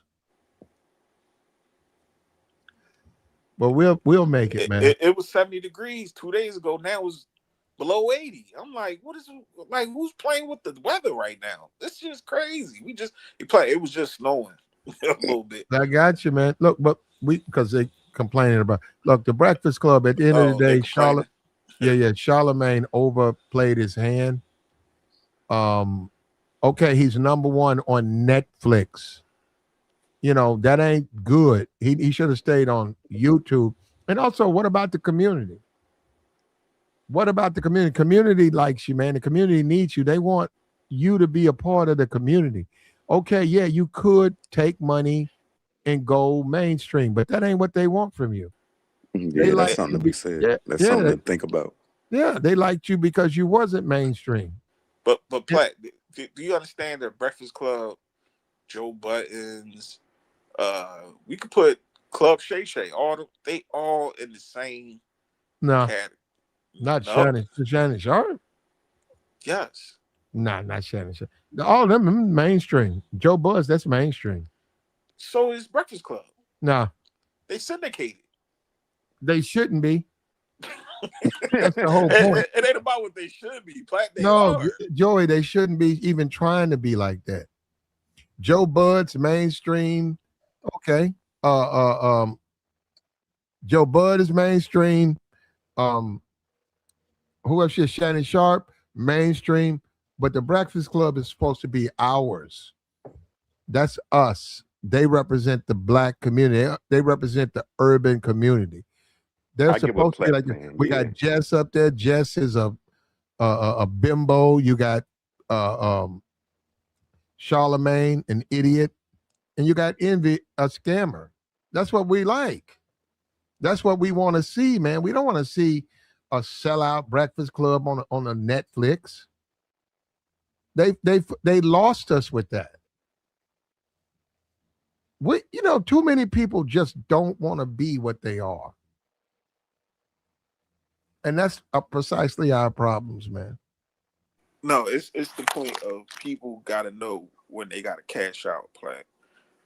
And most times I can't lie. Like it's only so much you can last in the Chitlin Circuit. And Corey Exactly. Holcomb is about to learn his lesson with that. You think that I think I would have sold out, Platt. it I comes a believe, time you might have to. and I believe you. I believe you, brother. That's sad though. We used to be stronger than this as a people, man. Yeah, We I weak understand what now, you're bro. saying too. We weak. White man waves a little money in front of us, man. We run for it, bro. All right, see, Platt, but then that's when I've got to push back because there's only so much niggas want to support too. Like we want shit for free 99 or damn near on No, we discount. don't. Nobody Most of said the we wanted it for times. free, but we Yeah, you know all what, right. man? You got to understand, we're in a different world now, though. This transitional period for me has been really, really unique because you got to understand something like the Good Times. Good Times was not made for white America. It was made for Black America. And you know what? It was well received. Norman Lear, it was well received by Black America. It wasn't about, okay, do white people like this show? It was irrelevant. The fact is, Black people liked it. And they put on a performance that's people think about even now. 20 and people have passed away on that show, but they Classic. still talk about that show. It's a classic. Okay. We used to be that type of people. Breakfast Club was falling in that vein. They decided to sell out and they become something else. It would be no different if Good Times, if Esther Roll decided to have a become Beyonce. I mean, would you expect you like what the? She said, I No. got an album coming out. But that's why the dad wanted to leave Good Times Play, if you don't remember, because it was making it a little minstrel show with JJ Dynamite, and everybody was getting shot up and beat up and robbed and all that. He started to get tired of that stuff. They had to get rid of his character. So you saying we only got to be stuck with the low bottom of the bottom of the barrel stuff? Like we can't evolve past it? We got to be stuck in the hood? That sounds like you better be stuck in the hood. Talk No, Joy, right now, Joy, being in the hood. Gotta get out the hood sometimes. No, they should have stayed on YouTube and he should have stood on business. Charlemagne should have made an announcement. We got an offer for this amount of money. Hart wants to give us this amount of money, but they want us to go to Netflix, or Netflix is going to do this, and we standing on business. We're not going nowhere. We're the Breakfast Club. We're always going to be what we are, and we ain't. But he didn't do that. He sold out, man. He sold out. In the process, he lost his fan base. 200 million Platt. You think you ain't gonna acquiesce to people's demands? Well, you and Philly Boy both have admitted you would sell out. Go ahead, Freezo. I sold out. What's up, Platt? Shout out to you, man. Good morning. Good morning, man. I ain't been over here in a while. Your channel is, hey, shout out to you, Platt. I'm seeing the numbers. I'm like, yo, what happened? No. That's on the horizontal. We actually down over here. Oh, okay. Well, hey, shout out to the progression, man. I hate to tell you that. I mean, but it's time to sell out, Platt. You ain't been over here. That's why you think that'll help? I don't think that'll help me though. Free Zone, you haven't been here. No, YouTube hasn't been sending out my notifications. So, and that's on YouTube too. You know how they do. Yeah. Charlemagne been sold out, man. This Netflix move is just another rung in the ladder up, man. He been sold out though. Look, we got us a new. Look at this. We got Tiffany. What do you think about Tiffany? Free Zone. Hey, shout out to Tiff. Yeah, welcome Tiffany. We got one subscriber. Got a new pretty young woman right there. There you go. We got one. Hey, who is the highest paid? Who is the highest paid person to not sell out? I don't know. Ain't one. I don't know off the top of my head. I don't think Tiffany knows this show over here. Tiffany, technically you would be my first. I'll take my second. No, my second white subscriber. second white female subscriber. I don't think she knows that. So that's why we think it's a good. We're about to blow off the horn over here because some kind of way the channel has spread out enough to capture your interest. But you're welcome over here, Tiffany. That's it, Tiffany. No Okay, that's you. Okay, go ahead, man. Hey, Joey, y'all were asking, did iSpeed, the guy iSpeed, whatever, did he sell out? Who I'm talking about? He's always been a sellout. I don't think Speed really sold out. I saw Speed. Speed was going to the hospital. He was? Yeah. He was going to the hospital? Yeah, he was all swole up. Something's wrong with him. Damn. They about to have surgery. Oh, wow. I ain't know that. But you said he sold out. I don't know. Yeah, Speed's an idiot, though. I mean, but I expect the streamers and all them guys to kind of sell out, especially Kai, Aiden Ross, certain guys. You know what I'm saying? Because that paper on the line, like you start looking at $100 and something million, bro. You good for the rest of your life. Yeah, you might lose your content and all that, but that's just even with entertainers right now, right, Platt? They selling their masters and they selling all their catalogs. Yeah, but that's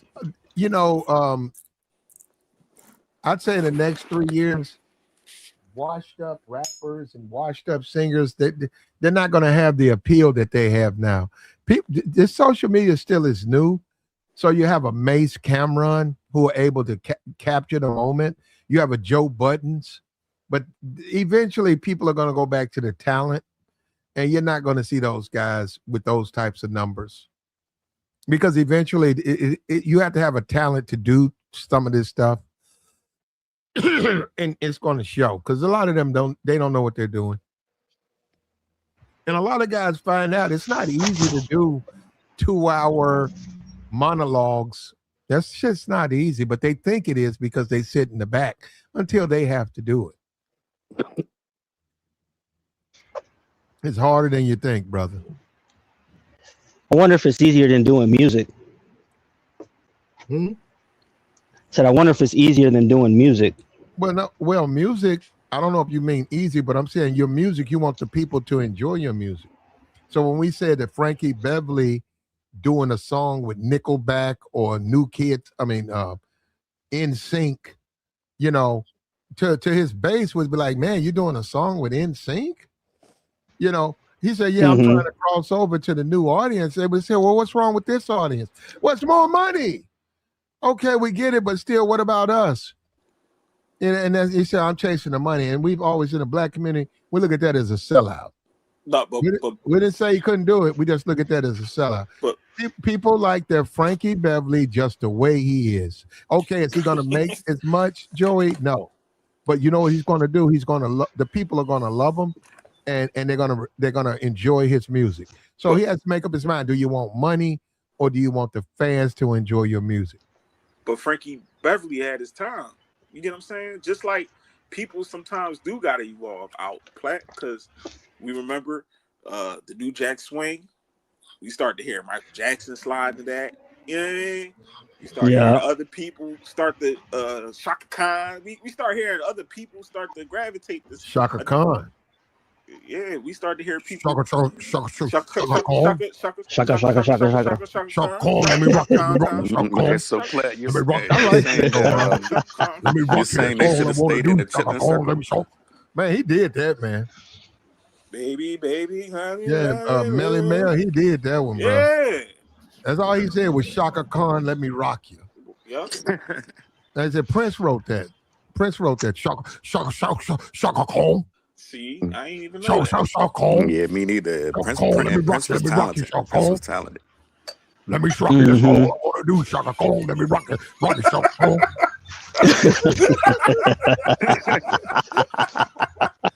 Switch it up. Hey, Platt, you gotta switch it up sometimes. You got to. Like you just said with Justin Timberlake earlier, like you went from NSYNC, pop, you went to the R&B / we could say the urban music. Now he back doing country. You know what I'm saying? You gotta vary in the different place. You got to pivot. You got to pivot. Even these content creators now starting to pivot. They starting to do different things because you get stuck. And yeah, you can call it grifting or whatever, but it comes a time where you can't be stuck in just this one bubble. Like you're going to stay in that one bubble like Corey Holcomb, and then you're going to get flustered. Yeah, I've been telling Corey, I mean, I don't know him, but okay, Darlene's taking a leave of absence. We hope she's okay. He needs to reach out to Mika. He needs to reach out to Mika. I know you said, well, Mika's a nobody and all. She's perfect for his show. You gotta understand, man. I know what I'm doing. I know what I'm doing. You need to listen to me. That would mess the game up. No, it wouldn't. She'd be perfect for a show. I don't perfect. see what you see. And also, she enjoys his humor. That's what you gotta understand. They are in sync. She'd be perfect for a show. She needs to take for a moment because all this stuff. Take a moment to stop her channel and go over there with Corey, build a channel. I mean, build an audience, get a familiarity. Now, the other stuff outside of some stuff, I can't speak on that. That stuff, because that's what I said. That's the problem. When you're a guy and you run around talking about you sleep with the women you work with, it's hard to recommend women because it's almost like you're endorsing it. And I'm not even talking about just working with somebody. And that's why I said I don't think he should have said that. I don't know why he said that. You don't say stuff like that. Somebody in the chat said he needed to find. He fell out with Tiffany Haddish. That's what I'm saying. Tiffany Haddish said she ain't dating Negroes no more. Man, she'll be back. Don't worry about that play. Yeah, you know what? If Mika was smart, she would go to Corey Holcomb if she was smart. Yeah, why not? Get a bag. She already sold out. She might as well buy in. That's a good point. Already sold out. Need to buy it. Yeah, that's. They said she got out the car, left Anton. Anton was by himself. So that woman, he said they didn't get the impression they was together. Yeah, but she's like, again, man. Free-zone. That's like you going on a date, free-zone, and you park and the girl get out and start walking. You still trying to cut the car off. And you get out. And you already I'll be bad as hell. I hope the horn and run the windows down like, hey, yo, come here, yo. Yeah, she like let the world know she ain't with you. She already inside. They done slow down. You cut the car off. She slammed the door. Like you. Yeah, she done got out. You like, huh? She got up and left. I seen that happen too. Like, damn. Yeah, it's nasty work. Nasty work. Yeah, when they told me that, I said, man, she don't even want nobody to know she with him, bro. And then the way she said, never. Yeah, but you don't want women to do that to you, man. You never want a woman to deny you, man. Now, you want a woman to either giggle about you. She don't have to say nothing about you, but you don't want her to want to clarify. Can I have some clarity on that? We ain't never been. Yeah, that's insult. That's an insult. Mm-hmm.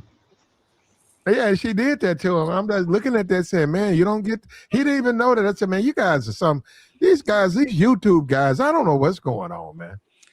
Man, it's no different than the world play. I've seen guys do that, get around the bad chick in the hood, riding her around, taking her to the mall, buying her stuff, and she ain't paying that nigga no mind when they get back around the way. And he just googly eye over her, and she don't pay that nigga no mind. Joy, I have worked with Joy. Women, and I've had guys come up to those women and say so and so said A, B, C, and D, and I've seen those women blush and giggle. Then I've seen them say that about other men, and I've seen those women go straight to HR. Yeah. Yeah, so it's a difference. That's what I'm saying. It's a difference. Yeah, it is a difference. But Anton, he just want that he just want to be that guy. I mean, I've seen it before. I'm that. But Anton was blushing with Fleece. Oh, that was. And he was beside himself. He thought that was so funny with Fleece. That's not funny, man. I would have ended that. Another man talking about he want to knock you down like that. You told him he was thick. I'm like, he like And the all way you he did, built. all you did was giggle. You gotta tell him, hey man, no, don't do that. You could interview him. You'll say, no, bro, don't do that. You tripping, bro. Hey, Bruh, Friezo. no. And then you in the interview say, bro, hey man, I'm out of here. You don't sit there and let no man flirt with you, man, while you goof and giggle and sniggle and stuff like that. Hey, Free, he had that boy laughing like a bitch at the bar. Like, you know, nigga, Like who, me? Oh. oh, yeah, girl, I like the way you shake. Oh, yeah. I like Anton, bro. But you the That guy. makes people, that makes guys like that think you're interested. Yeah. Yeah. And we've all had it. That's what I'm saying. And, you know, guys are too macho to admit it. We've all had it. I'm saying we're men. I'm a man. We're all men. Guys are not going to admit it. I've had men, you know, come up to me and say things, and I look at them. I remember one time I was waiting at a bus stop. Dude pulled up, a white dude. He was like, "Hey man, where you going?" And I looked at everybody else at the stop. I said, just looked at him. I said, "Is he talking to me?" He said, "No, you." I said, "What?" I thought, I'm like, "Where you going?" He said, "I'll take you. Where you going?" I said, "What?" I just looked at the white dude. He said, "Come on, man, hop in the car, man. Wherever you want to go, I'll take you." And I looked around at the other people, and they were looking at me, and I was like, "What?" And I said, "Nah, man, I'm gonna take the bus." And he drove off. And then another brother, black man, said, "Hey, man, that dude tried to pick you up." I said, "What?" He said, "Yeah." Like he was a streetwalker. Yo, it's Like crazy, I'm at the bus. I'm like, "What are you talking about? I'm a man. What are you talking about?" They tried to pick me. He said, "Yeah, that's what he's trying to do." And I said, "Huh?" Because I couldn't even process it. He's finna trick off on you, Platt. Yeah, now that's what I'm saying. So as a man, guys don't want to admit it because they're too macho. Yeah, guys are going to. There are homosexual men out here. Your guys gonna come up to you and make a play. You don't have to send them. You don't have to, you know, do all that extra stuff. But you don't have to. Also, you don't have to get in the car. And that's what the Negroes are get in the car with the guy. Hey man, that man was talking about some. Yeah, that's why he was giving you the ride. Tripping, bro.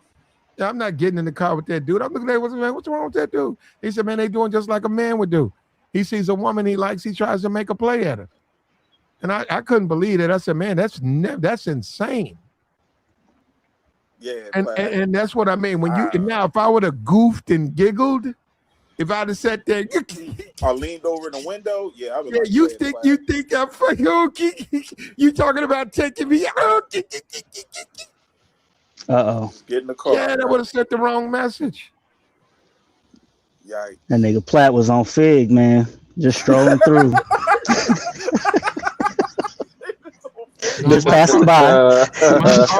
My alternator was out, and my money was funny, and I was at the bus stop with about other 9 people up there, and I got on there just like they got on there, and I couldn't believe that. I said, "What?" Yeah, ain't nobody expect a man to pull up on him like, you know, chick at the bus stop sucking on a lollipop just to make it. Yeah, like, bro, No, he was a gay dude. He was a gay dude. I don't know what was. He's crazy too. So Jesus, man. Yeah, but no, as a man, this is what you guys won't admit. I'm not saying you should ever talk about it at all. Well, this is YouTube. I'm trying to make a point.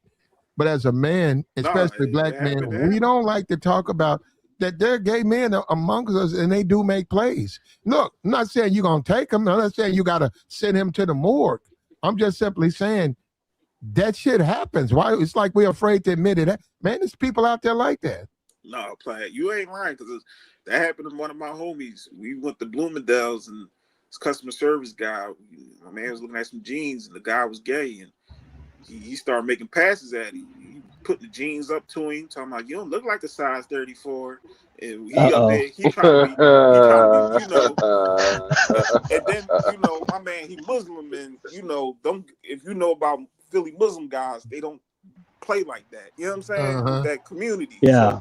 So me and my other man trying to calm him down. He like, "Yo, I keep telling this bro stop doing this." Like, he keep putting the clothes up to him, and he gets behind him and stuff. And it's like, bro, we got him. Go ahead and help somebody else out. So Platt, I seen it happen. Yeah, you can request no, and I don't know She don't Why? propose at the man Unfortunately, it waist. happened to your friend.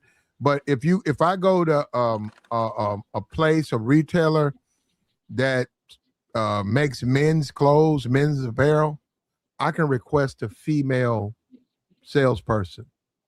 I don't have to do anything with a male. I can say, well, I'd rather have a female sell me these items, and they understand that. They'll either say if they can't do it, they'll say come back Tuesday, or they will find someone to do it. Come in and make it sell.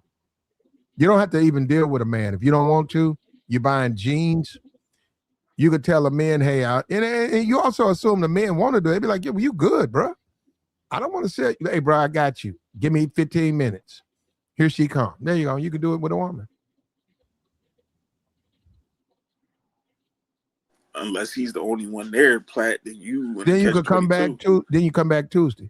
There you go. Right. That sounds like a perfect idea. And a lot of times when you do stuff like that, you could have your girl go with you or a woman you date. So if you feel that way when you get your pants on, you can let them forget him. He's just selling them.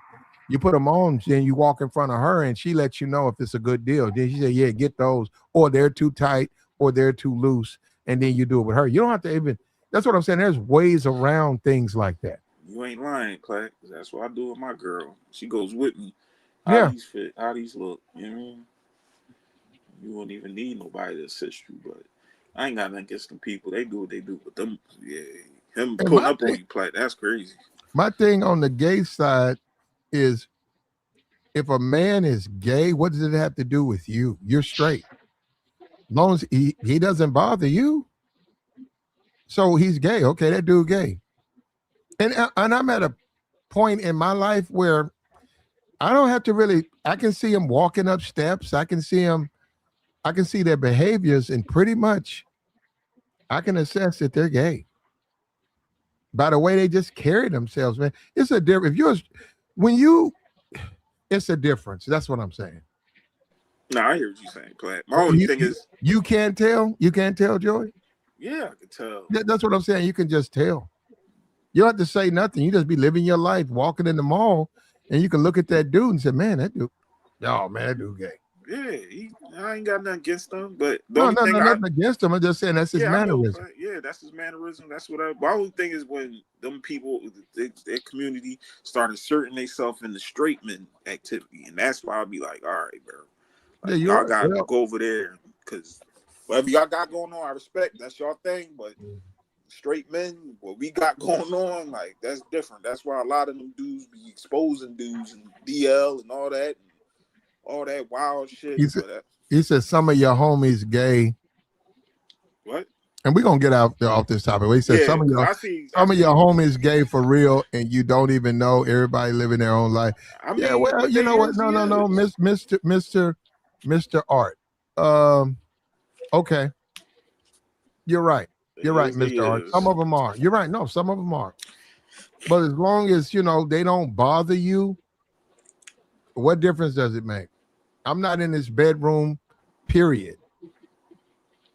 I got you. Now, if I work with a guy, we got to go to the small talk. We go and do our job. Everything goes where it's supposed to. He is behind the scenes doing stuff. I'm not in his bedroom, so I don't know. And that's what we've moved away from that. When you tell people you don't know, you just tell people you don't know. Mm-hmm. So what happened? I don't know. But Platt, Anton knew with this guy, and he was known for doing things to taking men in jail. Like that's why I'm like, you the Christian conservative guy, and you interviewing this man. But then when you go and say something to him about that, he's a good dude, he's a cool dude, and I'm like, come on, bro. And I could get the content side from Anton. I'm doing it for content, but Anton, that's a grown man flirting with you, man. Think about the optics.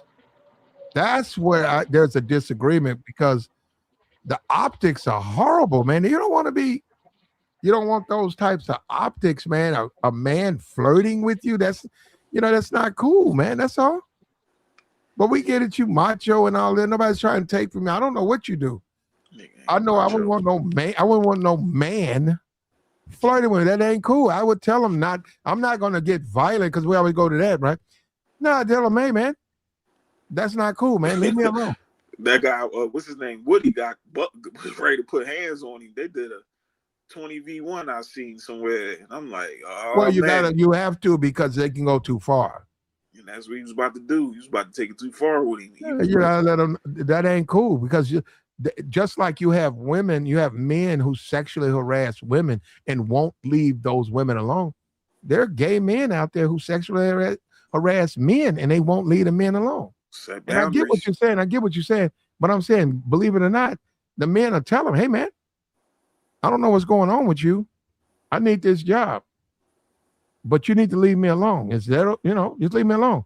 And the guy's still flirting. And then it goes into the next level. And then the dude has to put hands on the dude. And now I think that shouldn't happen, but it does. That's why you don't even want to open that door because that shit ain't cool. Nah, it ain't. But content is king, Platt. So by any means necessary, these guys got to get that content out. And that's what I'm saying. Well, even we go back to the Breakfast Club because they content ain't like how it used to be. When you used to see a Breakfast Club interview, you always was like, okay, Charlamagne was going to say something wild to somebody or ask them questions that a normal interviewer wouldn't ask them. I wish Tiffany would come up here, man. Hit the link, Tiffany. I wish she'd come up here and say hello to us, man. Go ahead, Joey. Nah, I was just saying, like, I don't see the Breakfast Club on Netflix where they got a good interview where everybody like, yo, I'm about to subscribe to Netflix. I need to see what the Breakfast Club got. This interview was such and such. Like the last one was Dame Dash, but even that was like it was good, but it was like it's Dame Dash. Like ain't nobody gonna subscribe to no Netflix just to see Dame Dash and Charlamagne go at it. You just see a clip or somebody gonna put it up on TikTok and we watch that. But I don't know. This deal they did, it might work out later on. See how it work out. Nah, it's not gonna work out. Right now, it ain't looking good. They hurt the community, bro. Our community, we needed them as a conduit, as a way to talk to people that was coming to us from the CNNs and the MSNBCs. They messed up. They took the money, and that was a mistake, man. They hurt themselves. And Charlamagne, he probably don't want to admit it, but he hurt himself. He should have, hey, man, that's the path you chose. You got to stay in that path. Hey, Platt, I don't mean to be off topic, but you in the boxing, ain't you, Platt? Nah. All right. I don't box, and no, I haven't kept up with it in forever, Joey. Oh, all right. No, because I was just going to ask you, how you feel about this Clarissa keep picking that Rolly? Like, Clarissa what? Clarissa Shields, she keeps saying she want to fight Rolly or she can beat Rolly. What, a guy? Is that a guy? Yeah, Rolly. He's a boxer. I don't know. No, I'm trying to figure. I can't find. I've been looking for it. I saw it on about 3 weeks ago. I saw it on Twitter.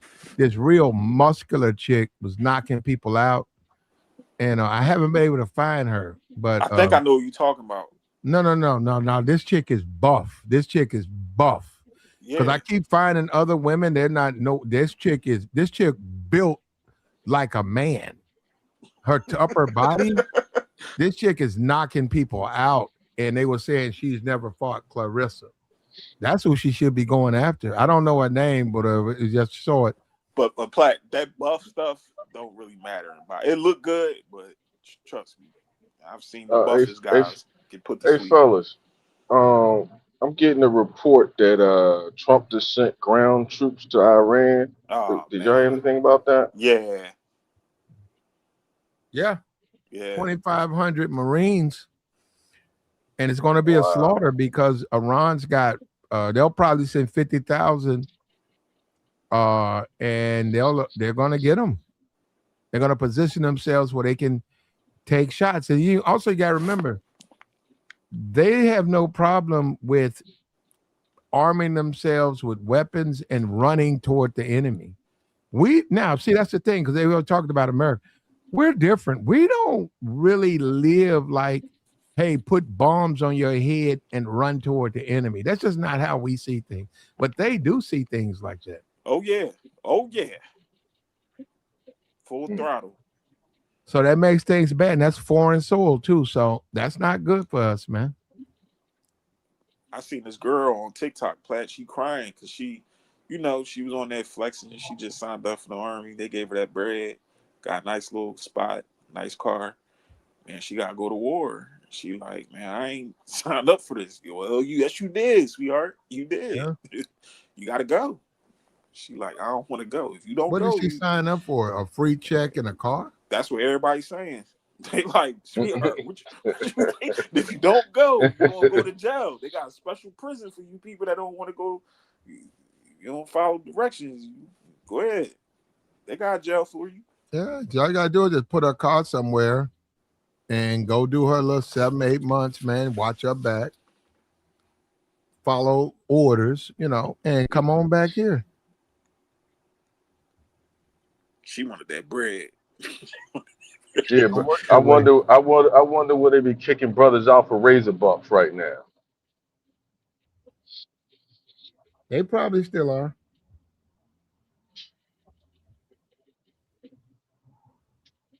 Mm.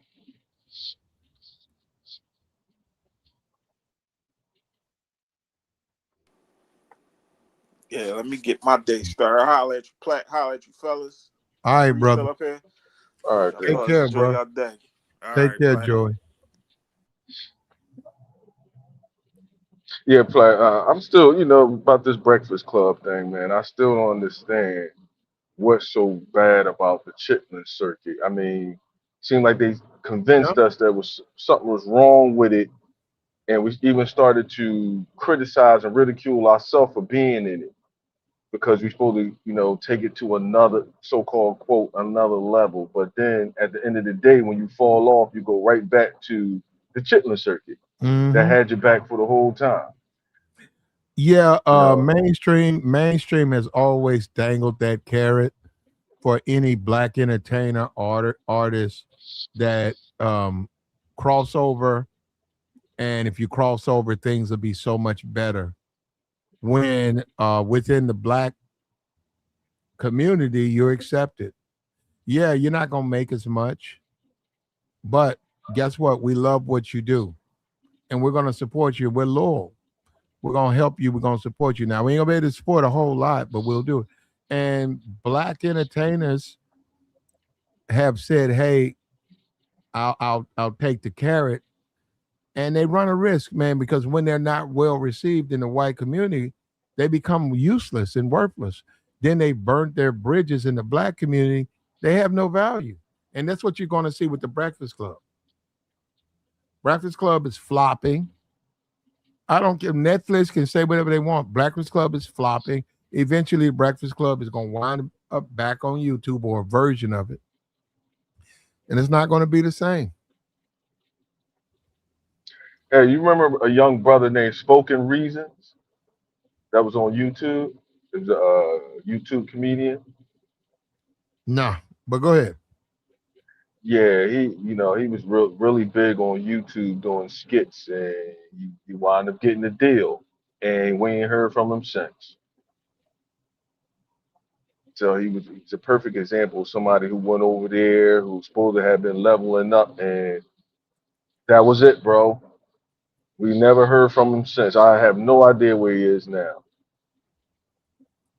But like you said, someone like a Frankly Beverly who stayed on one side of the fence, he was able to have a 30, 40 career all the way up until he Yeah, passed away. yep. Beloved.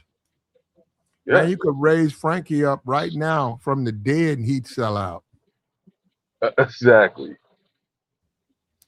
They Frankie said was at his on last show, BT. yeah, I yeah. think they put him on BT. They gave him like 7 minutes.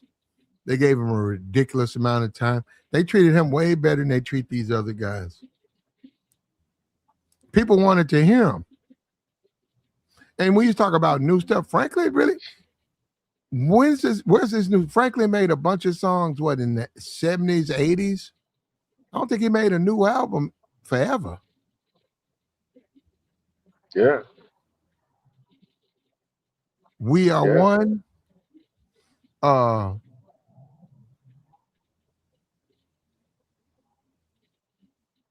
Yeah, we know his classics, like at the end of his career, the fans used to sing we, the songs for him because he couldn't even yeah. sing anymore. We are one. We are one. It's my joint there, bro. Joy and Pain. That's my joint. Yeah, man. That's just that's them songs right there. And we brought it up yesterday doing one of the war streams, and the white people didn't know who Frankie Beverly was, and that just shows you the difference. They didn't know who Frankie was, and then I brought up Johnny Taylor. They don't know who Johnny. See, Johnny Taylor, that's a black artist. He's never going to be mainstream. Yeah. He's not trying to be mainstream. He's just going to be a regular black artist, and he's happy with that. Loretta Devine, she's happy with that, and that's what Charlemagne is, and that's what the problem is. He wants to be something he's not.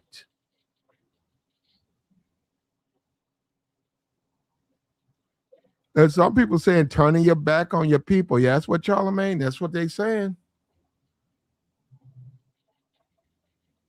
But play he's actually done some other things and it all has failed. Remember, he had his own shows. He actually had a show, and they all failed. The only thing that was holding them up was the Chitlin Circuit, was the people on this side of the fence. So I don't know why they think going somewhere else would be anything different. I mean, what happened to the Brilliant Idiots? The thing he had with the comedian. No, they still going on. They still going on. Yeah, but who? I don't like their show though. Yeah, like anything else he done other than the Breakfast Club, I haven't seen any success out of it. So why do they think this one was going to? How do they think this one was going to be anything different? I mean, what is his I don't actual talent? None. He don't have no talent now. They have no talent. We got the Breakfast Club. Breakfast Club got signed to Netflix. Netflix paid $200 million to iHeart. Breakfast Club's no longer really on YouTube other than clips. They're number one podcaster on Netflix. They failed. Charlemagne failed. He also betrayed the black community because the black community needed him, and at a time when they needed him, he went after money. How can you say you're happy with that?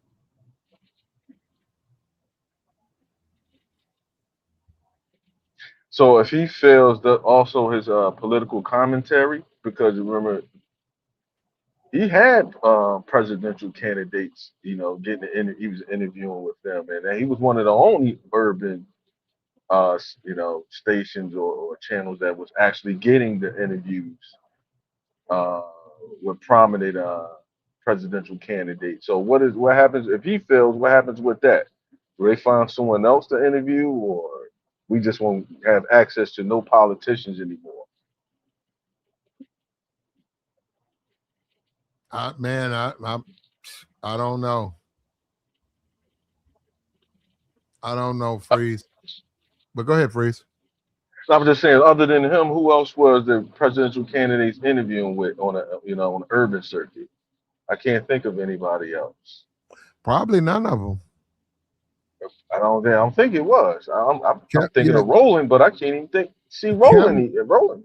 Yeah, Kamala stuck her head in the door in a couple of places, but nah, she spent no time with them. Yeah, man. So now because if he fails, we're cut off from that access to even hear the lies. Like this is getting ridiculous, man. Because they wasn't showing up for Roland. And you know what? We made the turn. Freeze Pop, you, Joy, thank you guys. Free Zone. Okay. We ain't seen them. And they're not sending out our notifications, man. If you can, make sure you hit the notifications.